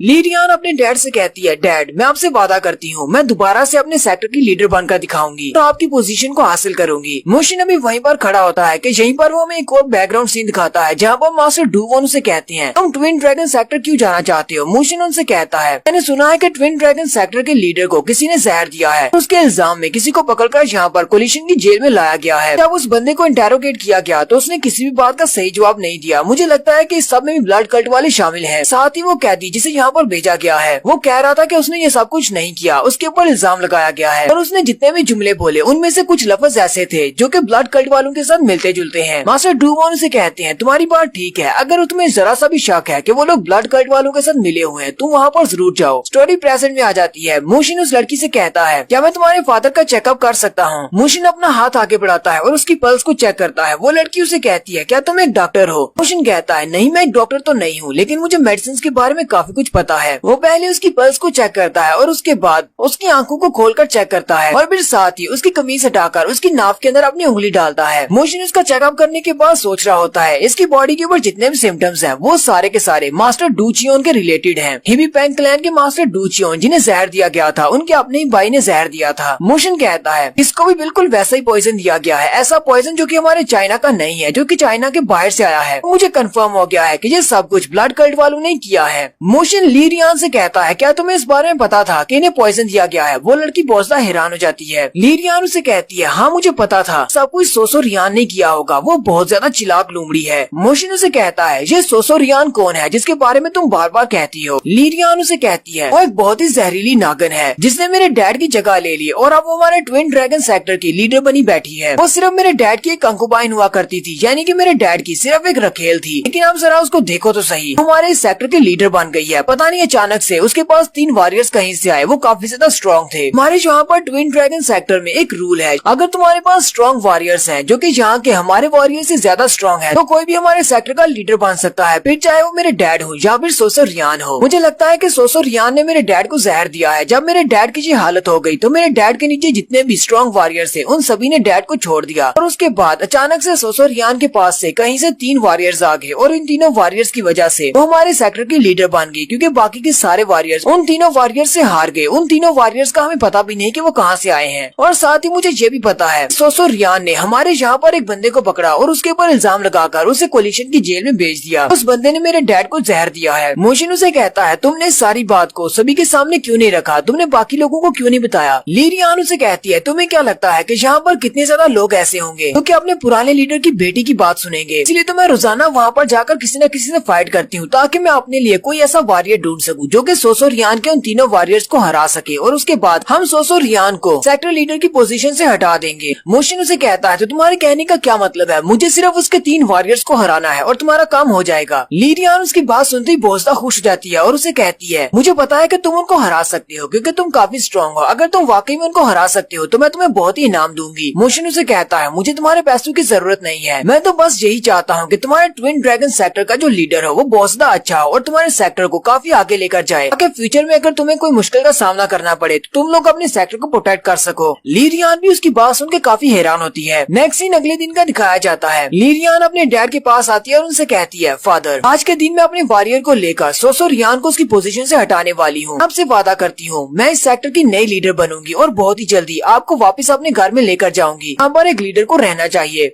फिर वो वहाँ से उठकर बाहर आ जाती है। मोशन पहले से बाहर उसका इंतजार कर रहा होता है। वो मोशन से कहती है, चलो चलते हैं और जाके उस सोसो रियान को दिखाते हैं कि हम लोग किस काबिल हैं। Next scene twin dragon faction का दिखाया जाता है जो कि काफी ज्यादा सीढ़ियां चढ़ने के बाद ऊपर बनाया गया होता है। वहीं पर दरवाजे पर 2 गार्ड्स खड़े होते हैं। वो कहते हैं, सामने से कौन आ रहा है, जल्दी से अपनी पहचान बताओ। ली रियान उन दोनों से कहती है, लगता है कि तुम तुम दोनों ने मुझे पहचानना छोड़ दिया है। अभी मुझे यहाँ से गए हुए इतने दिन तो नहीं हुए। वो उसे देखकर काफी ज्यादा खुश हो जाती है और कहते हैं, ली रियान तुम यहाँ पर क्या कर रही हो? ली रियान उन दोनों गार्ड से कहती है, जाके अपनी लीडर सोसो रियान को बता दो मैं यहाँ पर अपने साथ एक वॉरियर लेकर आई हूँ। अब तुम्हारी सोसो रियान को मेरे हाथों से कोई भी नहीं बचा सकता। वो ली रियान और मुशिन को अंदर आने देते हैं। बहुत सारे लोग वहाँ पर ये मैच देखने के लिए इकट्ठे हो गए हैं। ली रियान अरीना के सेंटर में खड़ी होती है, जबकि वहीं पर दीवार के ऊपर सोसो रियान अपने वॉरियर्स के साथ आती है। वो सारे के सारे उसे ग्रीटिंग्स करते हैं क्योंकि वो सारे के सारे से अपनी लीडर मानते हैं। सोसो रियान वहीं पर आकर खड़ी हो जाती है और ली रियान से कहती है, ली रियान मेरी बच्ची, क्या तुम्हें वाकई में ऐसा करने की जरूरत है? तुम बार बार ऐसा करने के लिए जहाँ पर क्यों आ जाती हो? मुझे ये बात अच्छी तरह पता है, ना सिर्फ मुझे बल्कि सभी को पता है कि तुम मुझे पसंद नहीं करती, तुम मुझसे नफरत करती हो, लेकिन तुम यहाँ पर आकर बार बार शर्मिंदा होती हो। तुम अपने डैड का नाम डबो रही हो। भाई तुम इस बात को एक्सेप्ट क्यों नहीं कर लेती कि अब मैं तुम्हारी लीडर हूँ? कि बाकी सभी ने इस बात को एक्सेप्ट कर लिया है। तुम कितनी बार यहाँ पर आकर मुझे चैलेंज कर चुकी हो। ली रियान उसे कहती है, मैं तुम्हें कभी भी अपनी लीडर नहीं मानूंगी और मैं तुम्हें बार बार चैलेंज करने के लिए आती रहूंगी। ली रियान कहती है, मैं तो यहाँ पर अपने ट्विन ड्रैगन फैक्शन में से कचरे को साफ करने के लिए आई हूँ, चालाक लोमड़ी जाएगी। ये बात सुनते ही बाकी के सारे वॉरियर्स उसे कहते हैं, ली रियान जरा तमीज से पेश आओ, ये हमारी लीडर है, तुम हमारी लीडर से इस तरह बात नहीं कर सकती। ली रियान उन सभी से कहती है, इस बूढ़ी औरत ने तुम सभी को धोखा दिया है, ये बहुत बड़ी चालाक लोमड़ी है और एक जहरीली नागन है। आज मैं तुम सभी को दिखा दूंगी। आज मैं अपने साथ एक वॉरियर को लेकर आई हूँ जो कि इसके तीनों वॉरियर्स को हरा देगा। ली रियान मोशियन से कहती है, मोशियन जल्दी से यहाँ पर आ जाओ। मोशियन भी अपने चोगे को उतार देता है और चलता हुआ अरीना के सेंटर में आ जाता है। ली रियान उसे कहती है, अब मेरी सारी उम्मीदें तुम्ही पर है। मोशियन उसे कहता है, परेशान मत हो, आज तुम्हें लीडर बनाकर ही छोड़ूंगा।